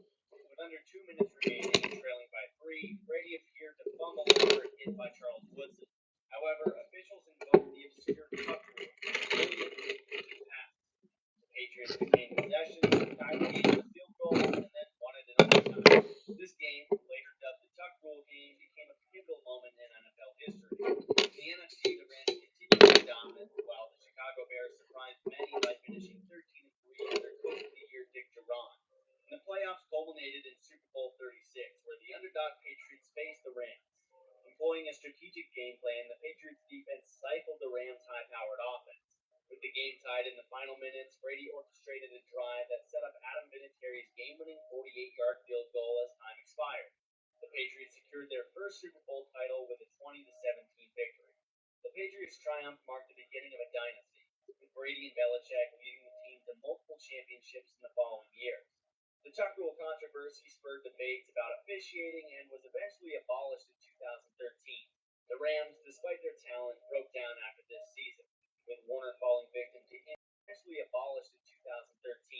The Rams, despite their talent, broke down after this season, with Warner falling victim to was going to be somewhat random. But let's start in the NFC South, a brand new division where the Tampa Bay Buccaneers, under new head coach John Gruden, combined a Hall of Fame defensive core with an offensive genius. Gruden had been traded from the Raiders to the Bucs in one of the weirdest coach for pick swaps ever, and he would make it personal. The Bucs defense was hell on wheels. Warren Sapp, Derek Brooks, who won Defensive Player of the Year, Rondé Barber, and John Lynch. On offense, Brad Johnson wasn't good, but he was good enough, which was all they needed. Tampa finished 12-4 and won the South handily. Over in the AFC, Rich Gannon was playing the best football of his life for the Raiders. He threw for nearly 4,700 yards on his way to the MVP award, and the Raiders were one of the few offenses that looked like it had a plan. They earned the number 1 seed and looked poised for a long run, until they saw what was waiting at the end. The rest of the league was wild. The Eagles took the 1 seed in the NFC. The Jets started 1-3, benched Vinny Testaverde, and then rode Chad Pennington to a division title. The Falcons made the playoffs behind a 22-year-old Michael Vick, who lit up Lambeau Field and handed the Packers their first ever home playoff loss. The Giants blew a massive lead in the wild card round against the 49ers in one of the craziest comebacks in postseason history, and the Steelers were back together quarterback with Cordell Stewart and Tommy Maddox. Sound familiar? But in the end, it came down to Gruden versus his old team. Super Bowl 37 was expected to be close. The Raiders were actually favored, but Gruden had basically installed the Raiders' offense in Oakland and still knew all of their goals. Tampa's defense picked off Rich Gannon 5 times, returning 3 of them for touchdowns in a 48-21 beatdown.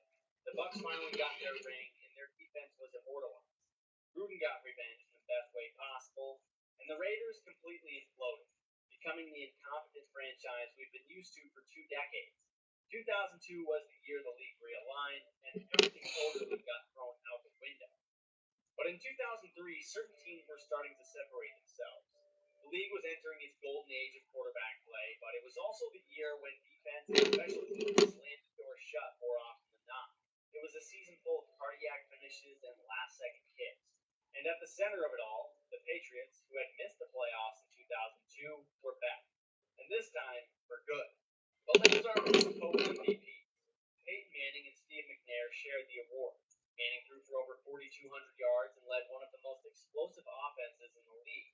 McNair, battling through injuries, gutted out the Patriots and carried the Titans to 12 wins. Jamal Lewis carried the Ravens offense, rushing for over 2,000 yards. In Kansas City, Brees Holmes scored 27 total touchdowns and looked like the new version of Emmitt Smith. The Chiefs started 9-0, but their defense couldn't stop a nosebleed.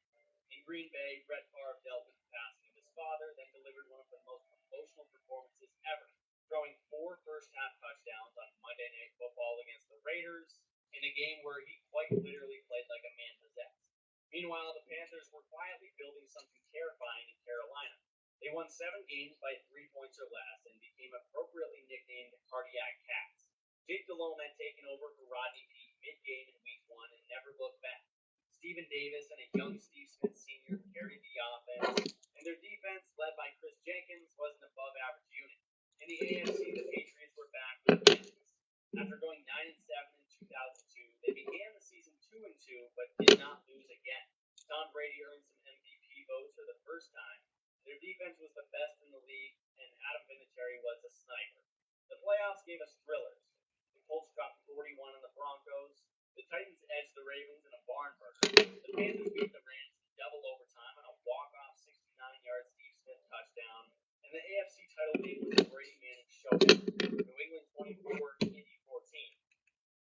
And Adam Vinatieri was a sniper. The playoffs gave us thrillers. The Colts dropped 41 on the Broncos. The Titans edged the Ravens in a barn burner. The Panthers beat the Rams in double overtime on a walk-off 69-yard Steve Smith touchdown. And the AFC title game was a Brady Manning showdown. New England 24, Indy 14. Manning threw 4 picks and was schooled by Belichick's defense. 38 was Patriots-Panthers. A gritty defensive first half turned into an all-time fourth quarter. They combined for 37 points in the final 15 minutes. Vinatieri, of course, ended it with a game winner, 41 yards out with 4 seconds left to make it Patriots 32, Panthers 29. The Patriots were officially building a dynasty. Jake Delhomme became a household name, and the Brady-Manning rivalry was just beginning. And by 2004, the NFL had fully embraced the quarterback era. The days of smash mouth, running 40 times a game football weren't necessarily gone, but they were on the way out. Passing stats exploded. Fantasy football became a bigger part of the culture, and every Sunday was a stage for elite quarterbacks to shred. But amid all the aerial fireworks, there was still one team that refused to play by the rules. But the MVP race was no race at all. Peyton Manning threw 49 touchdowns, breaking Dan Marino's long-standing record. The Colts offense became a well-oiled machine thanks to precision passing and Peyton Manning's pre-snap genius. Reggie Wayne, Marvin Harrison, and Brandon Stokely all had over 1,000 yards and 10 scores. In Philadelphia, after 3 straight NFC Championship losses, Donovan McNabb finally got the superstar receiver to put them over the top. Terrell Owens, as polarizing as he was, changed everything. McNabb set career highs across the board. T.O. was electric, dancing his way into the end zone week after week. The Eagles stormed to 13 wins and looked like a team built to win it all. But the scariest team in the league was not making the flashy headlines. The New England Patriots, fresh off a Super Bowl win in 2003, didn't skip a beat. Newcomer Corey Dillon gave them a true power run game, finishing with 1,635 yards. Tom Brady was the one for 4,000 yards and 40 touchdowns, a true power run game, finishing with 1,635 yards. Tom Brady was the one for 4,000 yards and 40 touchdowns. AFC title game, the Pats handed Big Ben his first loss in a 41-27 beatdown.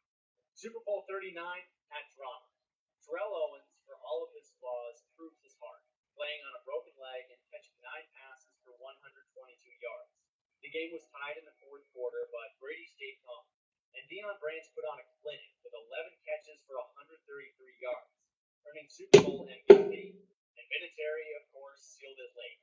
The Patriots were obviously the team of the century to this point. 3 Super Bowls in 4 seasons, and they weren't done yet. The Eagles finally reached the mountaintop, but tumbled down soon after, as T.O. feuded with McNabb. The NFL became pass-happy and flashy in 2004, but the cold-blooded Pats still ran the league. But in 2005, the league temporarily reverted back to its old ways. Passing depth, the game got a little uglier, and at the heart of it all was one very large man on a mission. Let's start with the big picture. Peyton Manning had just come off his record-breaking 2004, but in 2005, the Colts operated in a much more balanced fashion. They started 13-0, beat the hell out of teams, and looked like the clear Super Bowl favorite. But Tony Dungy's team still hadn't gotten over that postseason hump. In New England, the Patriots were battered, injuries mounted, and they still won the AFC East, but had cracks in their armor. In Cincinnati, Carson Palmer and Chad Johnson were turning the Bengals into must-see TV. Palmer threw 32 touchdowns, and the Bengals went 11-5. In the NFC, the Eagles fell apart as T.O. feuded with McNabb and the entire organization. But the Steelers for almost 90 yards, scored 27 touchdowns, and won MVP of one of the best running back campaigns of all time. Matt Hasselbeck played the cleanest football of his career, and their offensive line, anchored by Walter Jones and Steve Hutchinson, was bullying people. The Seahawks earned the top seed in the NFC at 13-3, but the Steelers went about the season a little differently. They barely made the playoffs, finishing 11-5 and getting in as the number 6 seed. Roethlisberger missed time with knee issues. The offense was solid, but the defense was still an elite unit, and they had a clear mission to get to the Super Bowl in the hometown of Detroit.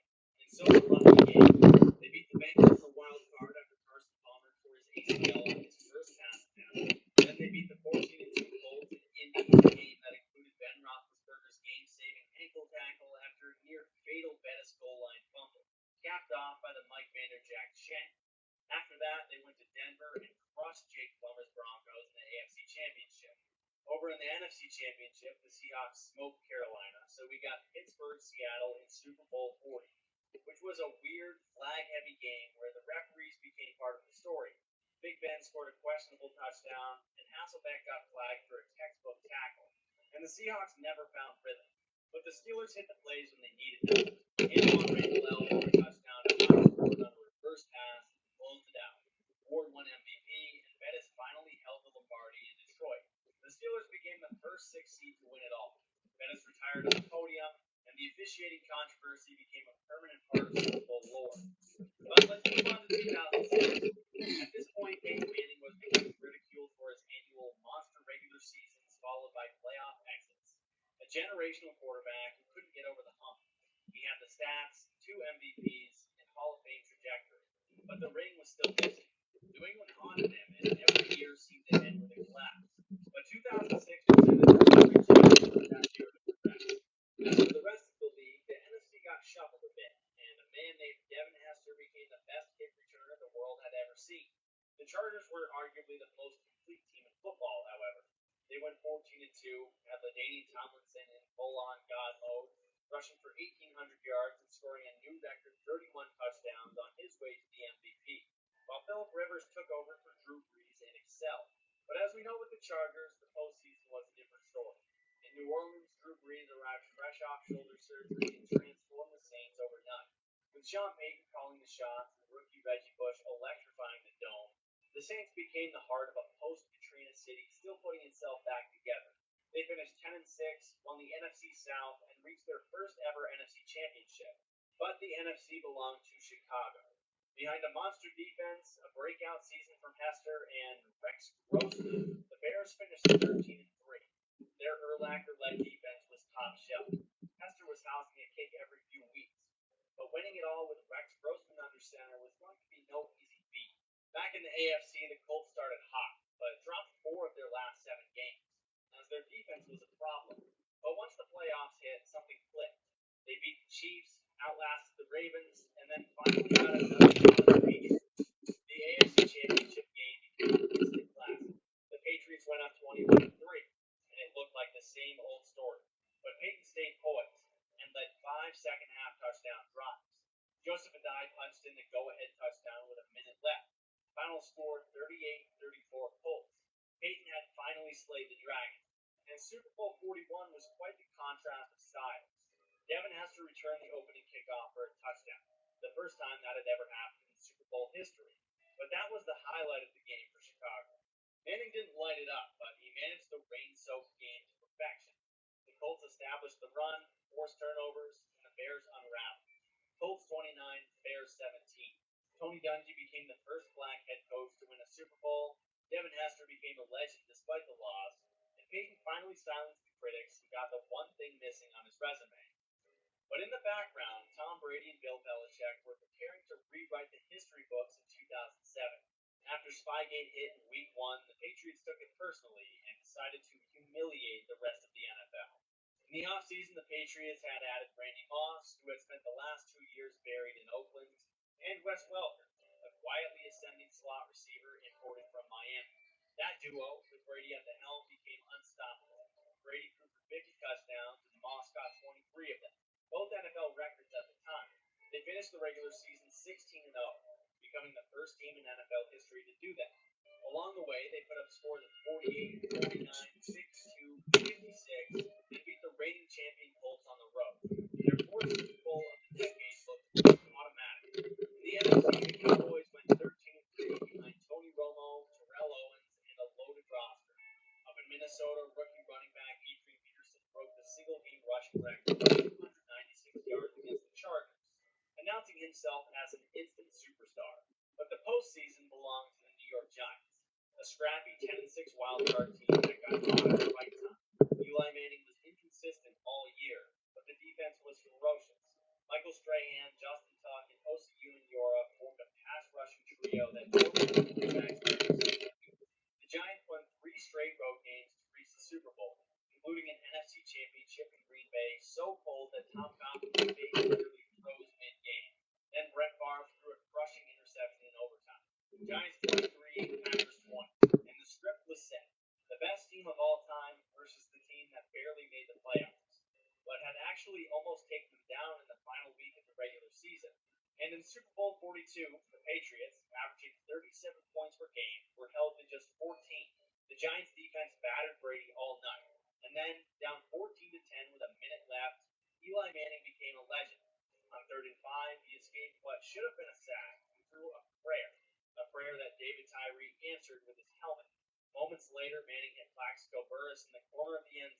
Giants 17, Patriots 14, and the undefeated season was dead.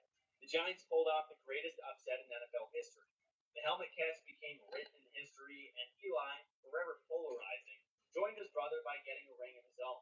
The Patriots' quest for perfection collapsed in the final minute, and things would take an even more somber turn in 2008, where the league's biggest star tore his ACL in Week 1, an 11-win team missed the playoffs, and the 37-year-old quarterback who was considered the backup in the offseason nearly won it all. Let's start with the gut punch. Tom Brady, fresh off a 50-touchdown season, tore his ACL 7 minutes into the season opener.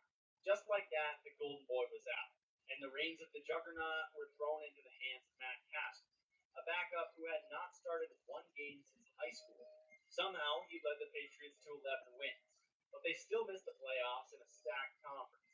The AFC East came down to tiebreakers, and the Miami Dolphins, led by Chad Pennington and the suddenly unstoppable Wildcat formation, took the division crown.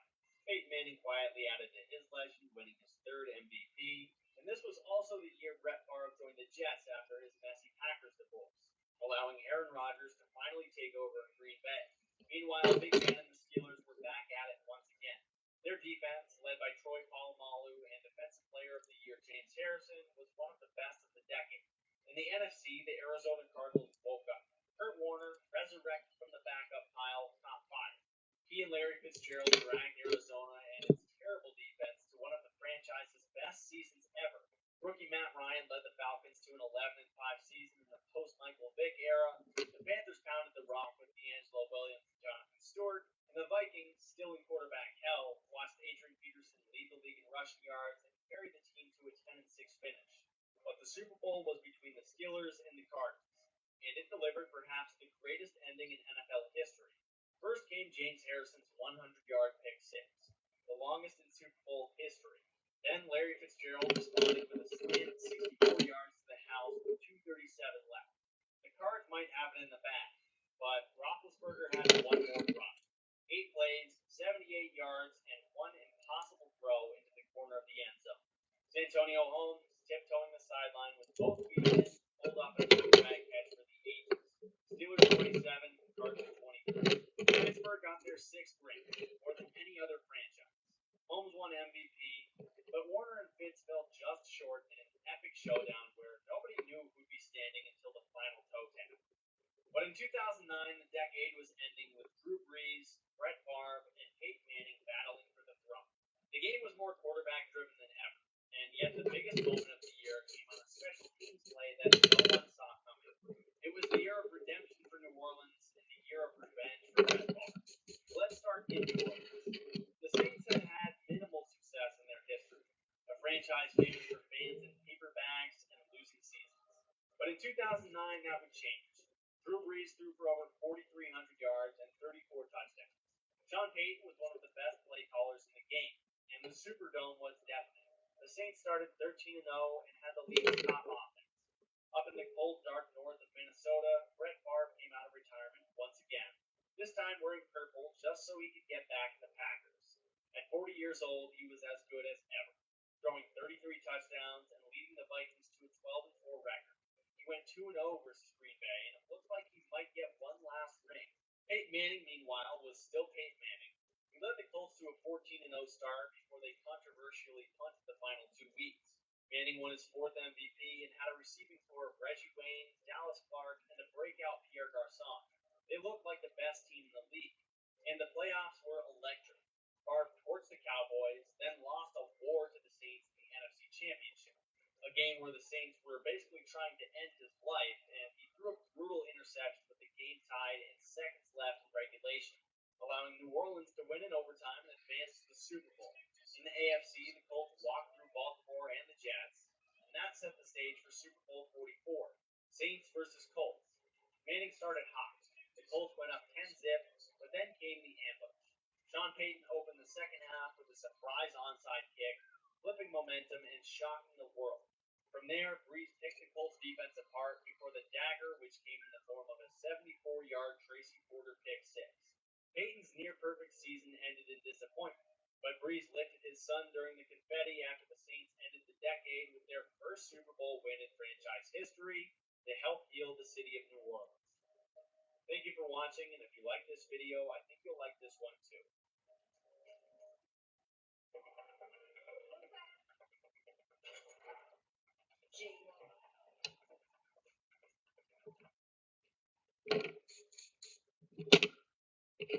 Okay, so as you probably know, we've been blessed with some truly strange teams throughout NFL history. There's a lot of them, but let's be honest here, and we need to be 100% ignorant on this fact that there will never ever be another team like the 2022 Minnesota Vikings. And not statistically, not visually, not even spiritually, and definitely not in a point differential. So let's talk about the most beautiful fraud the NFL has ever Them seen. niggas was Now, frauds. for the last 400 years going into 2022, the Minnesota Vikings were coached by Mike Zimmer, which sounds crazy to look back at already. I can't believe Mike Zimmer was coaching the team in 2021, but in 2022, they brought in Kevin O'Connell, a young, handsome offensive coordinator for the Rams, and suddenly this team was looking a bit scary. 2007 would be my guess.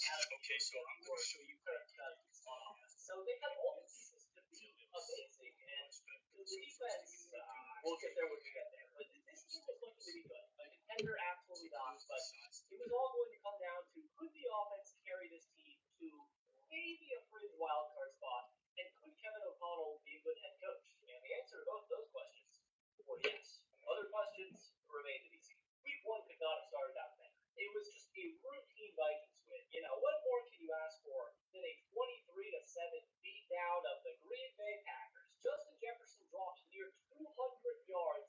Fantasy leagues were destroyed that day, and that was all good and all, but the 23-7 victory was tied for their largest margin of victory for the next 2 years. And this is where things just, immediately start going off the rails. Well, we're in week 3.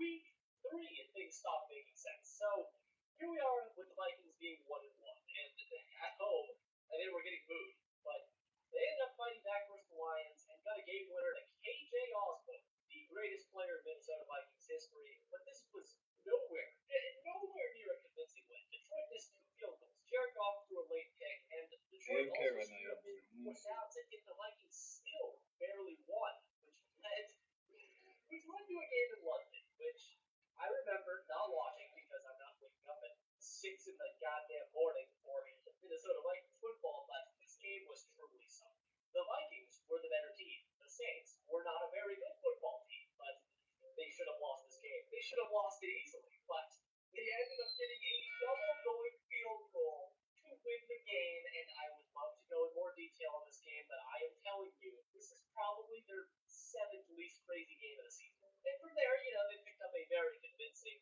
29-22 win versus the Bears after almost blowing a 21-3 lead, barely beat Teddy Bridgewater and Skylar Thompson and the Miami Dolphins, which led to the easiest 4-game stretch that we have seen since this very season. So we start in week 8, where they barely beat the Cardinals off multiple turnovers. That was Once again, bullshit. Ain't gonna lie.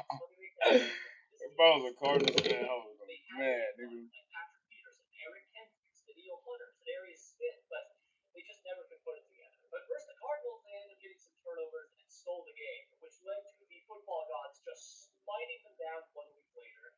Because in Kirk Cousins' revenge game, we got possibly the greatest football play to ever take place. But before we go any further, I gotta talk to you about this video sponsor, SeatGeek. And if you somehow don't already know, SeatGeek sponsored this channel multiple times before. SeatGeek is the #1 rated ticketing app with over 28 million downloads, and they have more than 70,000 events listed on their app alone, with so many different things you can choose from, not just football games, because obviously there's no football games going on right now, but in the future, SeatGeek is perfect for NFL games, but they also have concerts, festivals, you name it, and they have baseball right now, WNBA games are going on, so there's plenty to go and see. And I love SeatGeek because it actually shows you where your seat is going to be and what your view is going to look like, so you're not going to be caught off guard. And it also tells you a score from 1 to 10, basically telling you if you get a good deal or not. So if you look for the green, then that means you got a good deal, and red obviously means bad. And also, every ticket gets backed by their buyer guarantee, so you don't have to worry about getting burned. And of course,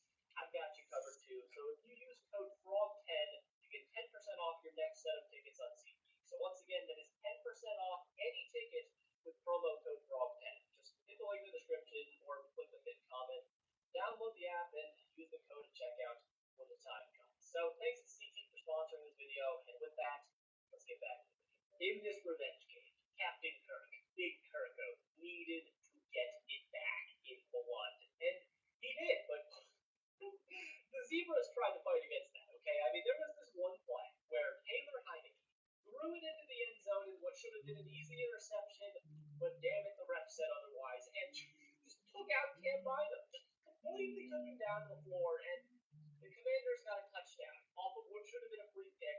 The Vikings still somehow hung on to win this game, 20-17, and then right after that, we got the thing. Kirk Cousins put on the chain. It wasn't a full media storm yet. That'll come later, but James Kirk Cousins was born, and that proved to just be too much power for the NFL to handle. Because 1 week after that, losing a game to the refs, quite literally, like 2 weeks that the refs ruled it before, we got the game of the year, Vikings versus Bills, and the Bills were clearly the better team. But Yeah, damn it, man, they should not have won that fucking game. It's the one game. Schools out heading into halftime. Them niggas should not have won that shit.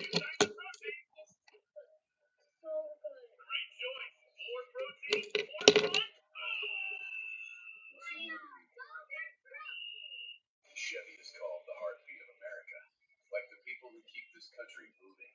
For them, only America's most dependable truck will do. In every Chevy truck, dependability comes standard. That just summarizes this entire Viking season as a whole, and it's not even explainable what took place.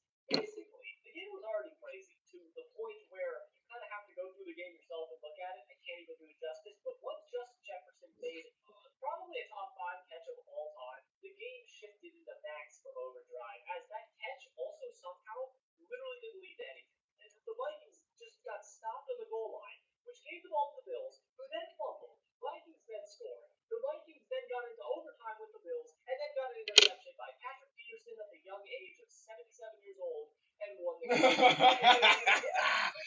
Hey, disrespectful. Hey, disrespectful. What was still not as good as the Bills and the top tier contenders. That nigga was a dinosaur by the time. At this point, because they did lose to Philadelphia earlier in the season as well, but who cares? I mean, they kept winning. At this point, they were 8-1 and had the best record in football, and went into a game versus the Dallas Cowboys. They lost by 37. This was their worst loss since the 90s. Nice. You love the fucking see it. I mean, like, how does that even happen? I mean, that is just the most Vikings thing they could have possibly done, right? Literally lost by 37 points to the Cowboys. And then, in the most disrespectful, correct thing that I have seen, the Lions, the Detroit Lions, were hosting the Vikings at home, I guess, but still, this 5-win Lions team was favored versus the 2-loss Minnesota Vikings. And they were trying to by 11 points, no less. Damn. Fraud accusations. Fraud niggas. It was really starting to feel like the clock was striking midnight on this entire Then they went home season. first round. Luckily, the NFL football gods chew toy Matt Ryan. Matt Ryan has a capacity. I don't know what else to say. There's just no other man in the history of the game like him. And trust me, we'll get a video on him one day. But for the record, it is amazing that he's still, smiling today. In this game versus the Indianapolis Colts, the Minnesota Vikings played the worst first half that you will ever see by any above-average football team to ever play. I don't understand. They got unlucky, yes. They had multiple touchdowns get called back because of ref ball, but they looked so terrible. And remember, this Colts team was one of the worst in the entire NFL. They had almost nothing going for them, and they were up 33-0. 33-0 to the Indianapolis Colts. If they had played any other, maybe 26 other teams in the entire NFL, this game would have just been over on the spot. But this was the Colts, and this was Matt Ryan. So there was a route to victory. I don't know what else to say, because it wasn't exactly the 2022 Vikings versus exactly Matt Ryan. This game would have been over. But it wasn't.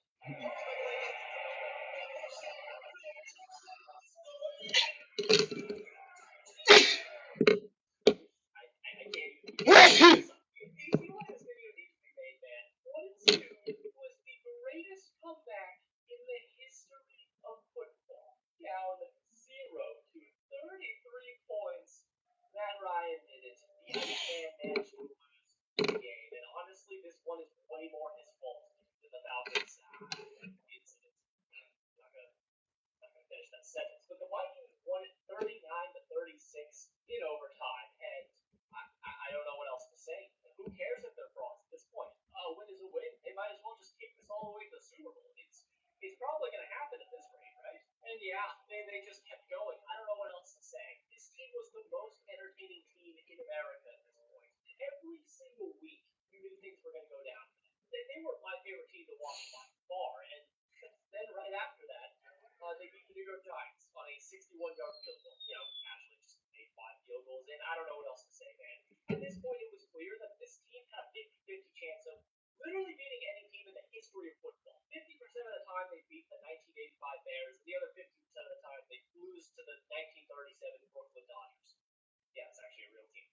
Yeah, 1 week after the Giants game, they did pretty much lose the number 1 seed potentially after getting blown out by Green Bay, but I don't know what else to say, man. They finished the season with 13 wins and 4 losses. And after this Packers loss, going into week 18, they had a point differential of -19, and that equates to a win percentage of just under 500, which if things just went normally for the Vikings this year, they would have probably went 7-9, which makes predictions as a whole a little bit murky, right? Like if someone predicted the Vikings to win 7 games and they ended up doing this year, how can you really blame them? You can never predict a statistical anomaly like this team, and that's why this season will never happen again. Something like this is the outlier of all outliers. Now, yes, their last game they did win 29-13, which padded their stats, but still, this was by far the worst point differential of 13 plus win team in NFL history, and it's not even close. And usually I go back to the merger, or maybe 2000, just to make the data a little bit more interesting and skewed towards this team and making them look more absurd. But no, you can do NFL history for them, and the closest team to them is 24 spots ahead, and it's the 1925 Frankfurt Yellow Jackets. Their whole damn roster was born in the 1800s. So this is what we're looking at from the 2022 Vikings from a statistical perspective. Like I said, this team should have been nowhere near even double-digit wins, let alone 13. But by year's end, they did have one strength, and that was passing. And that was because of one man. It's not entirely Kirk Cousins looked pretty good this season, but Justin Jefferson had one of the best wide receiver seasons ever. He nearly had 2,000 yards and was a true superstar and cemented himself as the best wide receiver in football. However, every other aspect of this team was below average to just straight up bad. They were 28th in rushing. Dalvin Cook just fell off so hard. He had a lot of touchdowns, but he was just nowhere near the same rusher he once was. And as you all know, his career would quickly flame out. But also, they were 31st in total defensive yards, which meant they allowed the second most yards in football. They were 20th against the run, 31st against the pass, and if it weren't for Danielle Hunter and Zadarius Smith, this would probably be like the worst defense in football. But somehow, even with all of that, they were 10th in takeaways. Not a single thing makes sense with this team, bro. And I could keep going too. Quarter comebacks, tied for the NFL record.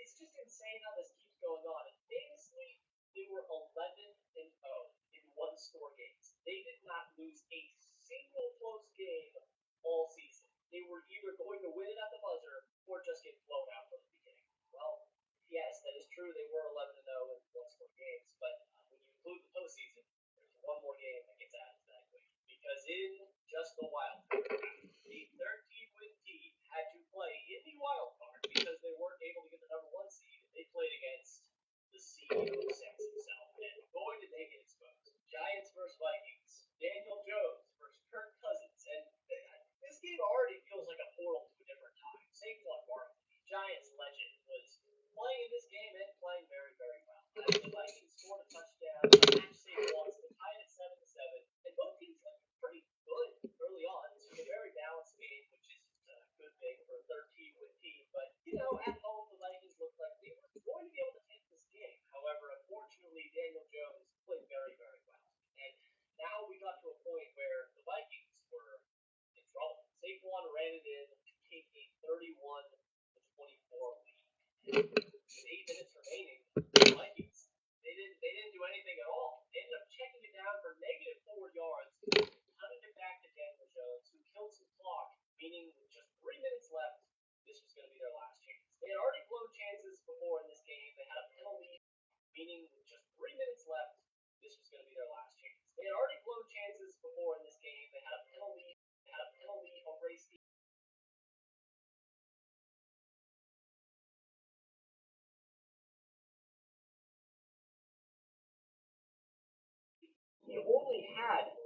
yards in the last 50 minutes of game time. So if they were going to look to the All-Pros way, now it's going to be the time. It was 3rd down and 8, but instead they went to KJ Osborne again, which could have been there, but Kirk underthrew him a bit, and now this was it. This was the game, 4th and 8. What are you going to do, Kirk? You got so many options. You know what I think you should do, though? You know what I think could be a good play? Why don't you just throw it up to Justin Jeff? No, or just do that. That's totally fine. Yeah, why don't we just check it down at 4th and 8, Tom? Why not? That'll just go perfectly. Okay, yes. It was pressured, but this was it. This was the ceremonies, I think, to a season that will never, ever happen again, because statistically it just won't. If you want to go infinite monkey theorem, maybe it'll happen by 30, 48, but damn it, man. This was a wild ride. And Captain Kirk went on his last journey. The chains were going to be gone very soon. He lost his power on this day. The chains gave him life. They were taken from him. But for the record, he did actually play pretty damn well this game. I think it's a little unfair to say Kirk Cousins is the reason they lost this game, because he didn't give it his all. I mean, his stats were pretty solid, all things considered. 273 yards, only 8 completions. It's just Daniel Jones kind of played better, which you can't really bang him, can you? And I don't know, maybe this was also the best thing for the Vikings' future, because yes, people did expect to fall off in 2023, because of course they did, and it did come, but in 2024, the team was resurrected behind Sam Darnold, and the NFL's best defense, too. And as of now, even O'Connell, no questions asked, the top 5 coach. And J.J. McCarthy can be even pretty good in the next 3 years. The Vikings are going to have a cheap quarterback and will remain contenders in even possibly the best division that we've seen in the last 10 years of football. But what 2022 gave us was an absolute treat of a season. Anyways, if you like this video, then subscribe, because I have a lot of videos on the channel just like this one. And if you did like this video, watch the video I did a few weeks back on the Raiders' entire history. It's pretty good, trust me. I put a lot of work into it, so if you like that kind of thing, check it out. And also, thanks to my patrons for pledging tiers. It truly does mean a lot. But anyways, until next time. I'm not going to do anything flashy to announce my munchies under $4. The items you crave, like tiny tacos or French toast sticks for less than $4. But I will do something explosive! Jack, every bite's a big deal! What can I talk about?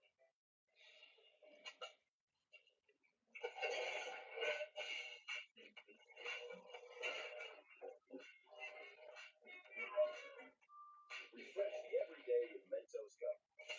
Yes to fresh.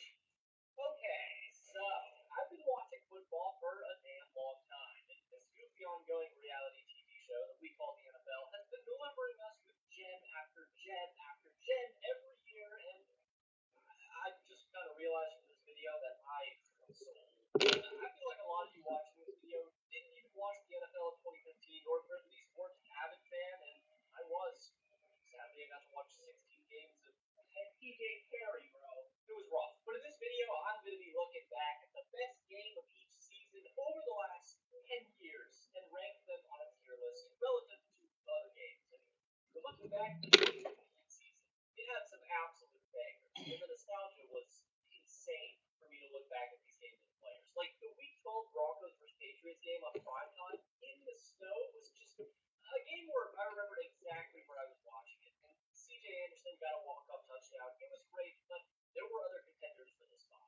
Who remembers Packers versus Lions on Thursday Night Football? Where, bear with me here, the Lions were slightly disappointing. Can you believe that? And Aaron Rodgers was the baddest man on the planet, but this Hail Mary from the boy himself was not good enough to be called the best game of the year. But another Hail Mary game was. I'm biased, okay, I know, but I'm sorry. Still to this moment, I've never been more hyped watching a football game than Cardinals versus Packers.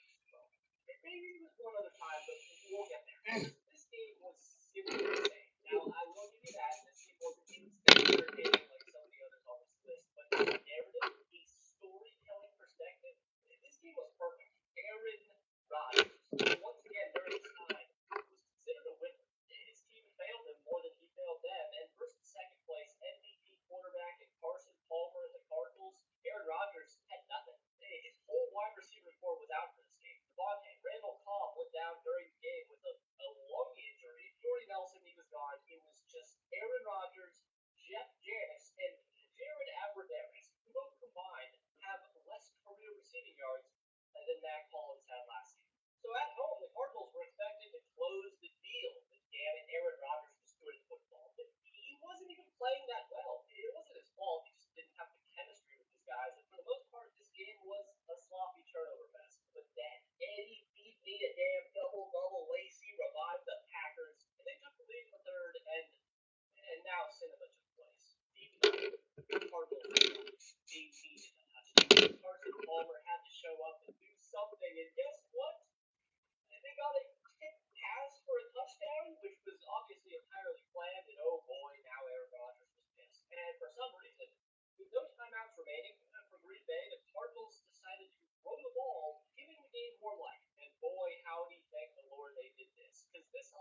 come back onto the field. He had nothing. Nobody in offense. And 20, and he converted anyways. I was bouncing around my room saying there is no way that just happened. He did it again. Because earlier this year, he had the other Hail Mary versus the Lions, and then on 2nd and 15, time off the clock, double zeros in the game, Aaron Rodgers does it again. I don't believe it. Chef Janice. Chef fucking Janice lost Patrick Peterson. Whatever, man. And then the Packers also had a weird coin flip thing.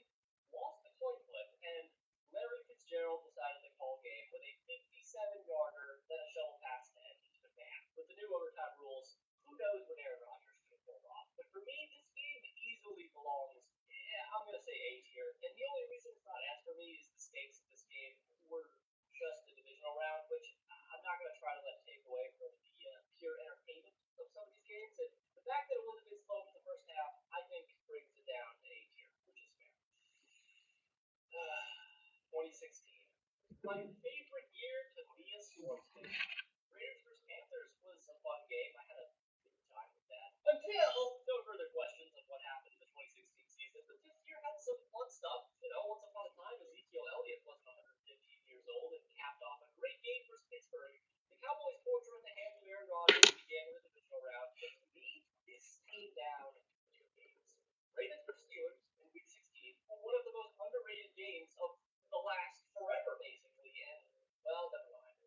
Honestly, this is really a contest. They just have a complicated relationship with Tom. Falcons versus Patriots in the Super Bowl is the game of the year in 2016. And as much as I hate talking about it, there's no denying Ravens were the place in this game. Even non-sports fans remember what happened in this game. It's one of the most iconic cultural moments of the 2010s, and I recently made a video talking about how the Falcons have yet to recover because they haven't. Did you know they were winning in the Super Bowl by 25 points and even the third quarter? And they lost? Well, what a concept. How fun. But yes, this game didn't have it all. The Falcons choked horrifically, costly penalties, poor play calling, and Tom just Tom everywhere. Now, we got so many views, too, from this one game. It is undoubtedly a top 10 NFL game ever played. The Edelman catch, the Hightower strip sack, the James White touchdown, all of it came together to create the greatest comeback in sports, given the weight of the moment. And for me, there's nowhere else to put this game other than that here. The 2017 NFL season might be the best the league has offered in the last decade. And the game was one of the main reasons for that. Masterpiece. I was there. Great time. Packers vs. Cowboys. Another classic Aaron Rodgers domestic violence case. Steelers vs. Patriots. Week 15, where Jesse James clearly dropped the ball, and zero arguments can be had over the clear and obvious lack of talent in an NFL player. And what's crazy is this year is so stacked. The divisional round game between the Saints and Vikings, the ultimate example of cruel and unjust torture on a man who gave it his all in Drew Brees, doesn't even win it for this season.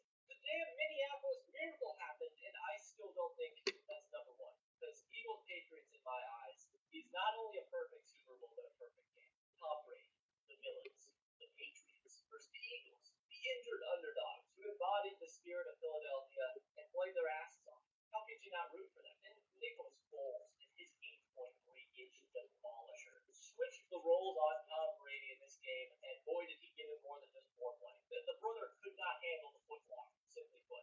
Foles matched Tom Brady blow for blow in this game in what actually might have been Tom Brady's greatest playoff performance ever, pound for pound, but it wasn't enough. The Eagles made clutch plays when it mattered. The Zach Ertz touchdown was huge, and when Brandon Graham forced the fumble on Tom near the end of the game, it felt like the perfect climax to an unbelievable season.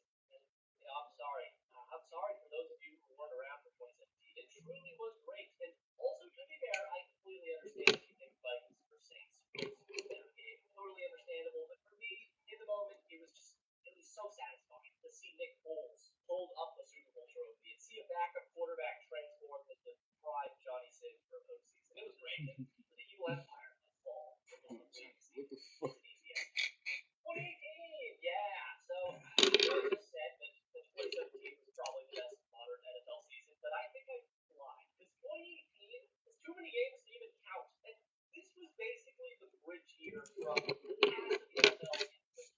The Breezes and Brady's were now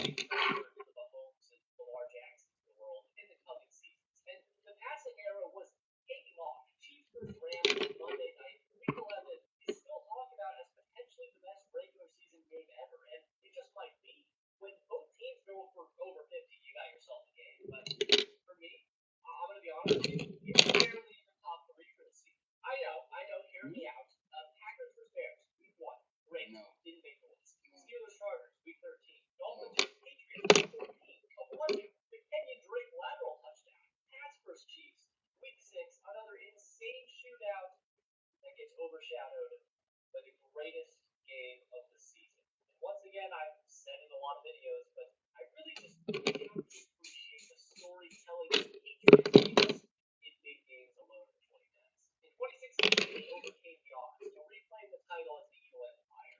2017, the underdog hero defeated them. In 2018, with the chosen one and Patrick Mahomes rose out of nowhere and claimed the throne in the AFC Championship game. Tom Brady.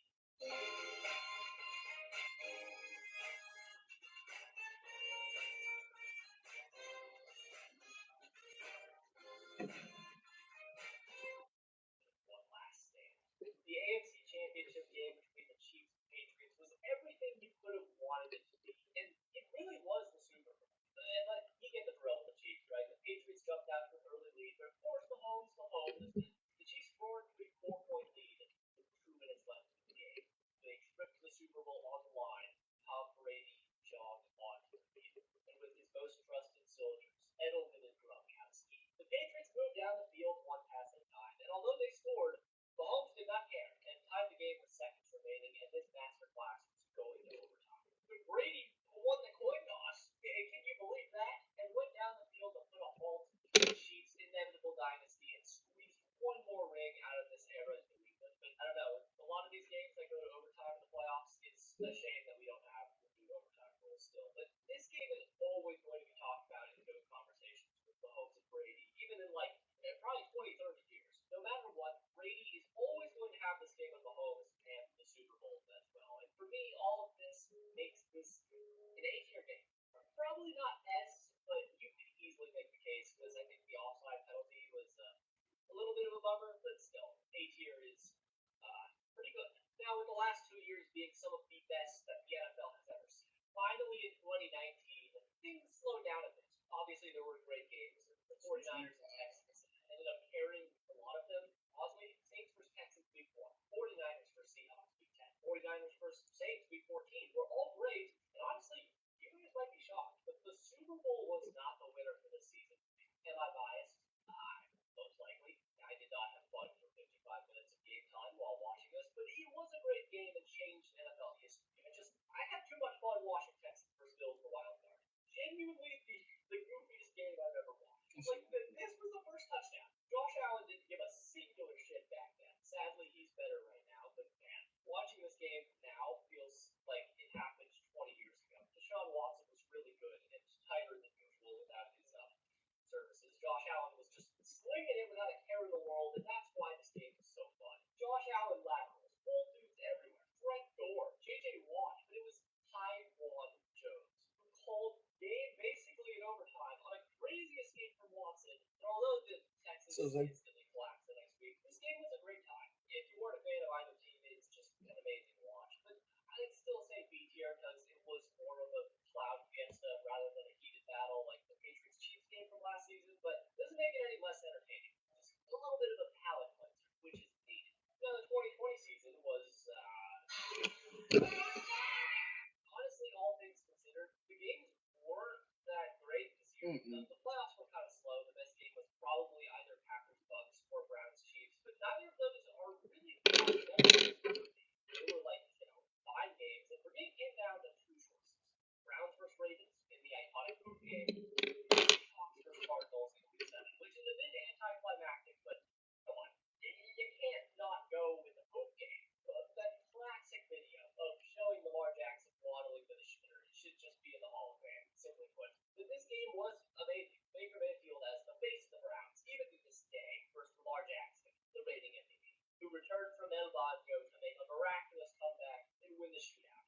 Still, though, not the craziest game we've seen compared to the others on here, and with this stiff of competition, I can't really put it anywhere higher than B tier, but I'm going to go C. That is where it shall stay. And now we're back in it. The 2021 season was amazing. So many incredible games that just varied because of the highest of the highs the season has to offer. Raiders-Ravens week 1, Cardinals-Packers week 8, Bucks-Rams divisional round, Rams-Bengals Super Bowl, Chiefs-Bengals AFC Championship game, hell, even the Raiders vs. Chargers week 18, the best game I've ever been to, entertainment-wise in person, where the Chargers converted on 27 fourth downs and we clinched the playoffs, does not come close to quite possibly the greatest game ever. Never in my life have I seen a football game balance the aspects of a cloud fiesta type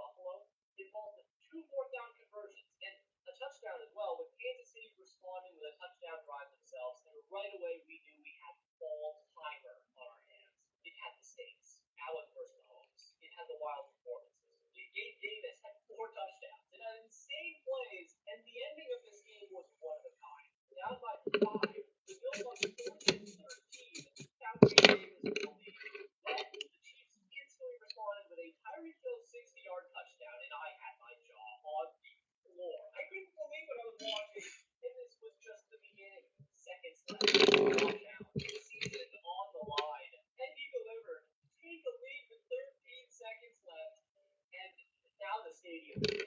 The Chiefs didn't care at all. They forced overtime and got a field goal. Won the coin toss. Once again, old overtime rules, and Travis Kelce called the game. And this game will not be topped. I'm sorry. For the rest of my life, I'll be satisfied if I never see a better game than this one. Easy S tier. No second thoughts. So how do you even top a game like that? Well, easy answer. You don't.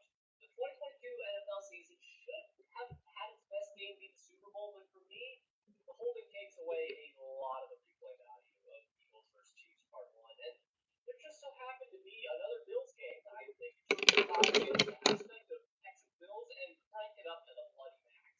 Week 10, Bills versus Vikings.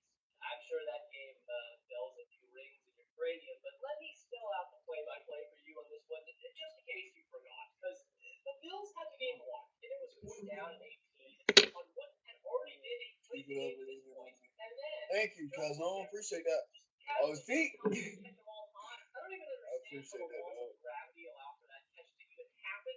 And the Vikings then got stomped on their drive. They didn't even score. They turned it over on the one. But then the Bills fumbled. The Vikings got it back and scored. Had the lead, and the Bills then forced overtime, but threw a pick to Patrick Peterson of all people, who's back and lost the game. Absurd. And this 2022 Vikings team really needs a video sometimes. We've never seen a team that lucky in a single season, and we might never again. And this game was the most 2022 Vikings game possible. And I thought about A tier for a while, but I think I'm going to go B, because this is at least a high B tier game. Amazing. And now, honestly, 2023 was a bit underwhelming. I don't think it's a hot take or anything. Narrative-wise, it was a great year, but the game of the year in the regular season was probably like Bills versus Eagles, which was solid. Don't get me wrong, but I think the best game is either the Super Bowl, Niners versus Chiefs, or Rams versus Lions, wild card. And I'm giving it to the Rams still. Okay, I've had time to think about this, but the Super Bowl was intense and entertaining. Don't get me wrong, it was, but it was just not very good football. Both teams played very poorly, and Lions versus Rams felt almost personal. It was a thank you to Matthew Stafford, but respectfully, we must move on without you. And the Lions would go on to historically choke. But I still think that C tier is valid given the entertainment value of pretty much every game here. I think I'd rather rewatch every single game on here besides maybe Browns versus Ravens. But remember, this is all relative. I just don't think it even comes close to A tier or S tier. And now 2024, which once again I feel was a bit of an underwhelming season. I'm sorry for all you Duke fans out there, because honestly, these last two seasons have had less fireworks than in years past. The playoffs were pretty mid. I guess the best game was Rams Eagles or maybe Chiefs versus Bills in the AFC Championship. But in terms of pure entertainment, give me Ravens versus Bengals on Thursday Night Football in Week 10. And this was basically just like that Monday Rams versus Chiefs game I talked about earlier, but maybe a little bit watered down. Jamar Chase and Joe Burrow went ballistic, but Lamar Jackson had too much testosterone in the hog, and the Ravens ruined Cincinnati's season. But still, I don't know. I think D tier is probably a little deep, but I'm going to go to C tier. They're probably the worst, best game in the last 10 years, but who knows? Maybe next year we'll get another all-timer. So that's my list. And if you like this video, then subscribe, because I got a lot of videos on the channel just like this one. If you didn't like this video, then watch this video I did a few weeks ago on the Baltimore Ravens, their entire franchise. It's pretty good, trust me. Thanks to all my Patreons for pledging tiers. It's really been a lot of greater videos coming.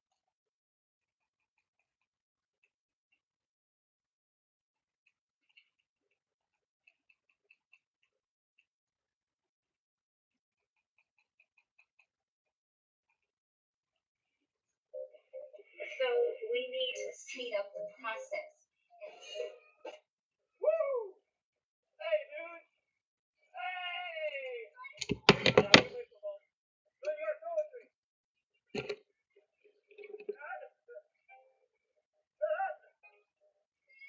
Wait, where's Daddy?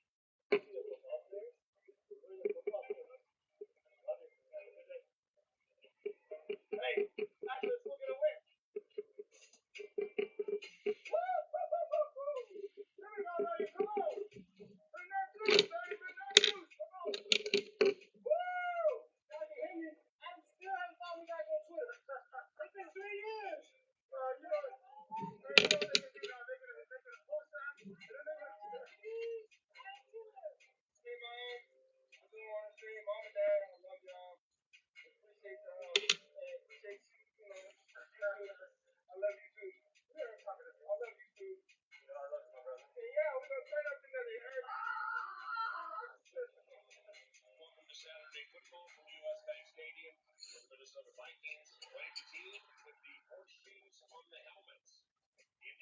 Folks are in town. Let's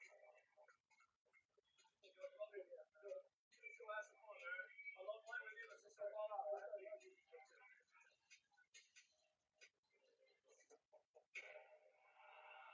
This is the stadium and a team in search of momentum. It's 33-0 Indianapolis. Great game, bro. Yeah, I know. That's all you can do. Can't stress about it. Hey, I'm gonna tell you the scores. I love playing with y'all. Come on, I love you guys. Let's go. Come on, baby. Love y'all. Come on. Hey. Hey, I love playing with y'all. Let's go. Let's go work, baby. Come on. Hey, you don't call your opportunity. You just go out and make it.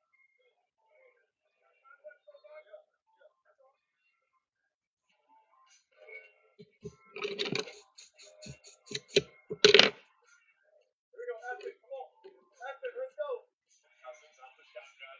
Throws over the middle. It's caught by J.J. Osborne on the run. Yes, finally some positivity, and I don't care what the score is.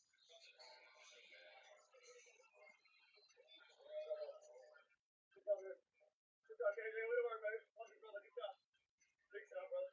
Hey, keep fighting. Keep fighting, baby. Keep fighting. Keep fighting for me. Keep fighting, baby. I need each and every one of you. I need all of y'all, all you got. Let's go, baby. Come on. Come on. That's our chance. Let's go. Oh, feel like I'm falling from there. Oh, great. There we go. Cousins back to pass. Looks left, throws left, fine. Jefferson fine. Looks him in the end zone. Touchdown. Wait till you see that route. Wait till you see that route. Here we go.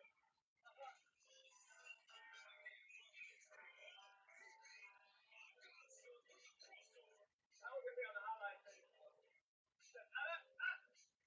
job, baby. We'll get it rolling now. We'll get it rolling, and then we'll make this a game, all right? JJ? Ooh-wee. First one? That's your first 100? Oh, you deserve it, man. 5 times. I know, right? Come on, baby. Monster. Come on. Yeah, go. Receivers to the left. Cousins. Back to pass. Throws over the middle line. Out of the field. Continues. 34-19. Or 19. Third down, one to go. Cousins under center. Dalvin is going back third and goal from the line. Play action. Kirk throws to the end zone.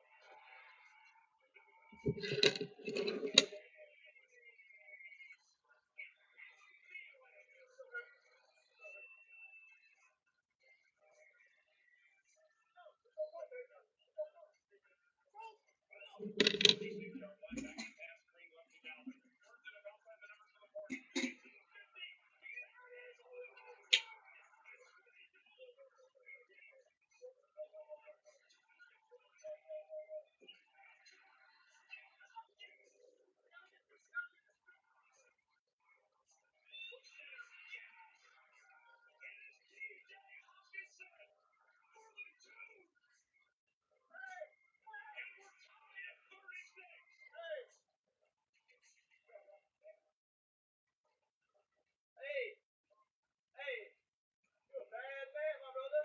Woo, love you, brother. Good job. Come on, baby. Come on, we need you. We need you. Come on. Come on. We get this thing. Okay, let's go. Get the other rig. Come on. Use a timeout. Let your sessions on first down. Empty backfield. Take a snap. Over the middle. Just straight up cold-blooded. And from it, Kirk Cousins. Okay, watch this. Come on, Greg. Come on, Greg. Come on, Greg. Come on. Easy kick. Right in there, baby. Right in the middle. Right in the middle, Greg. Come on. Right down the pipe, Greg. Right down the middle. It's like on the golf course. Right down the pipe. 40 yards right now. Snap spot. Joseph. Right footed. Kick.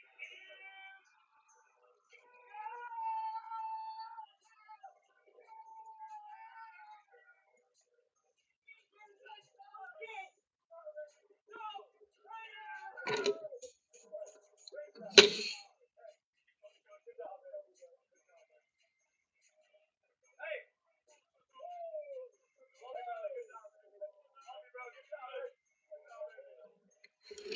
Why'd you get a hat?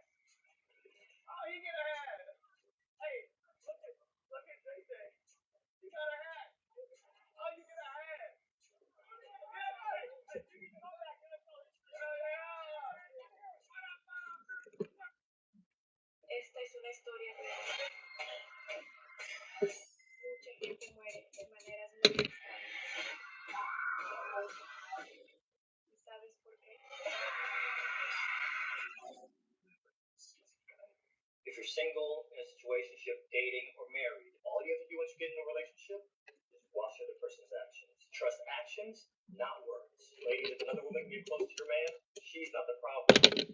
He is. Fellas, never compete with another man for your woman.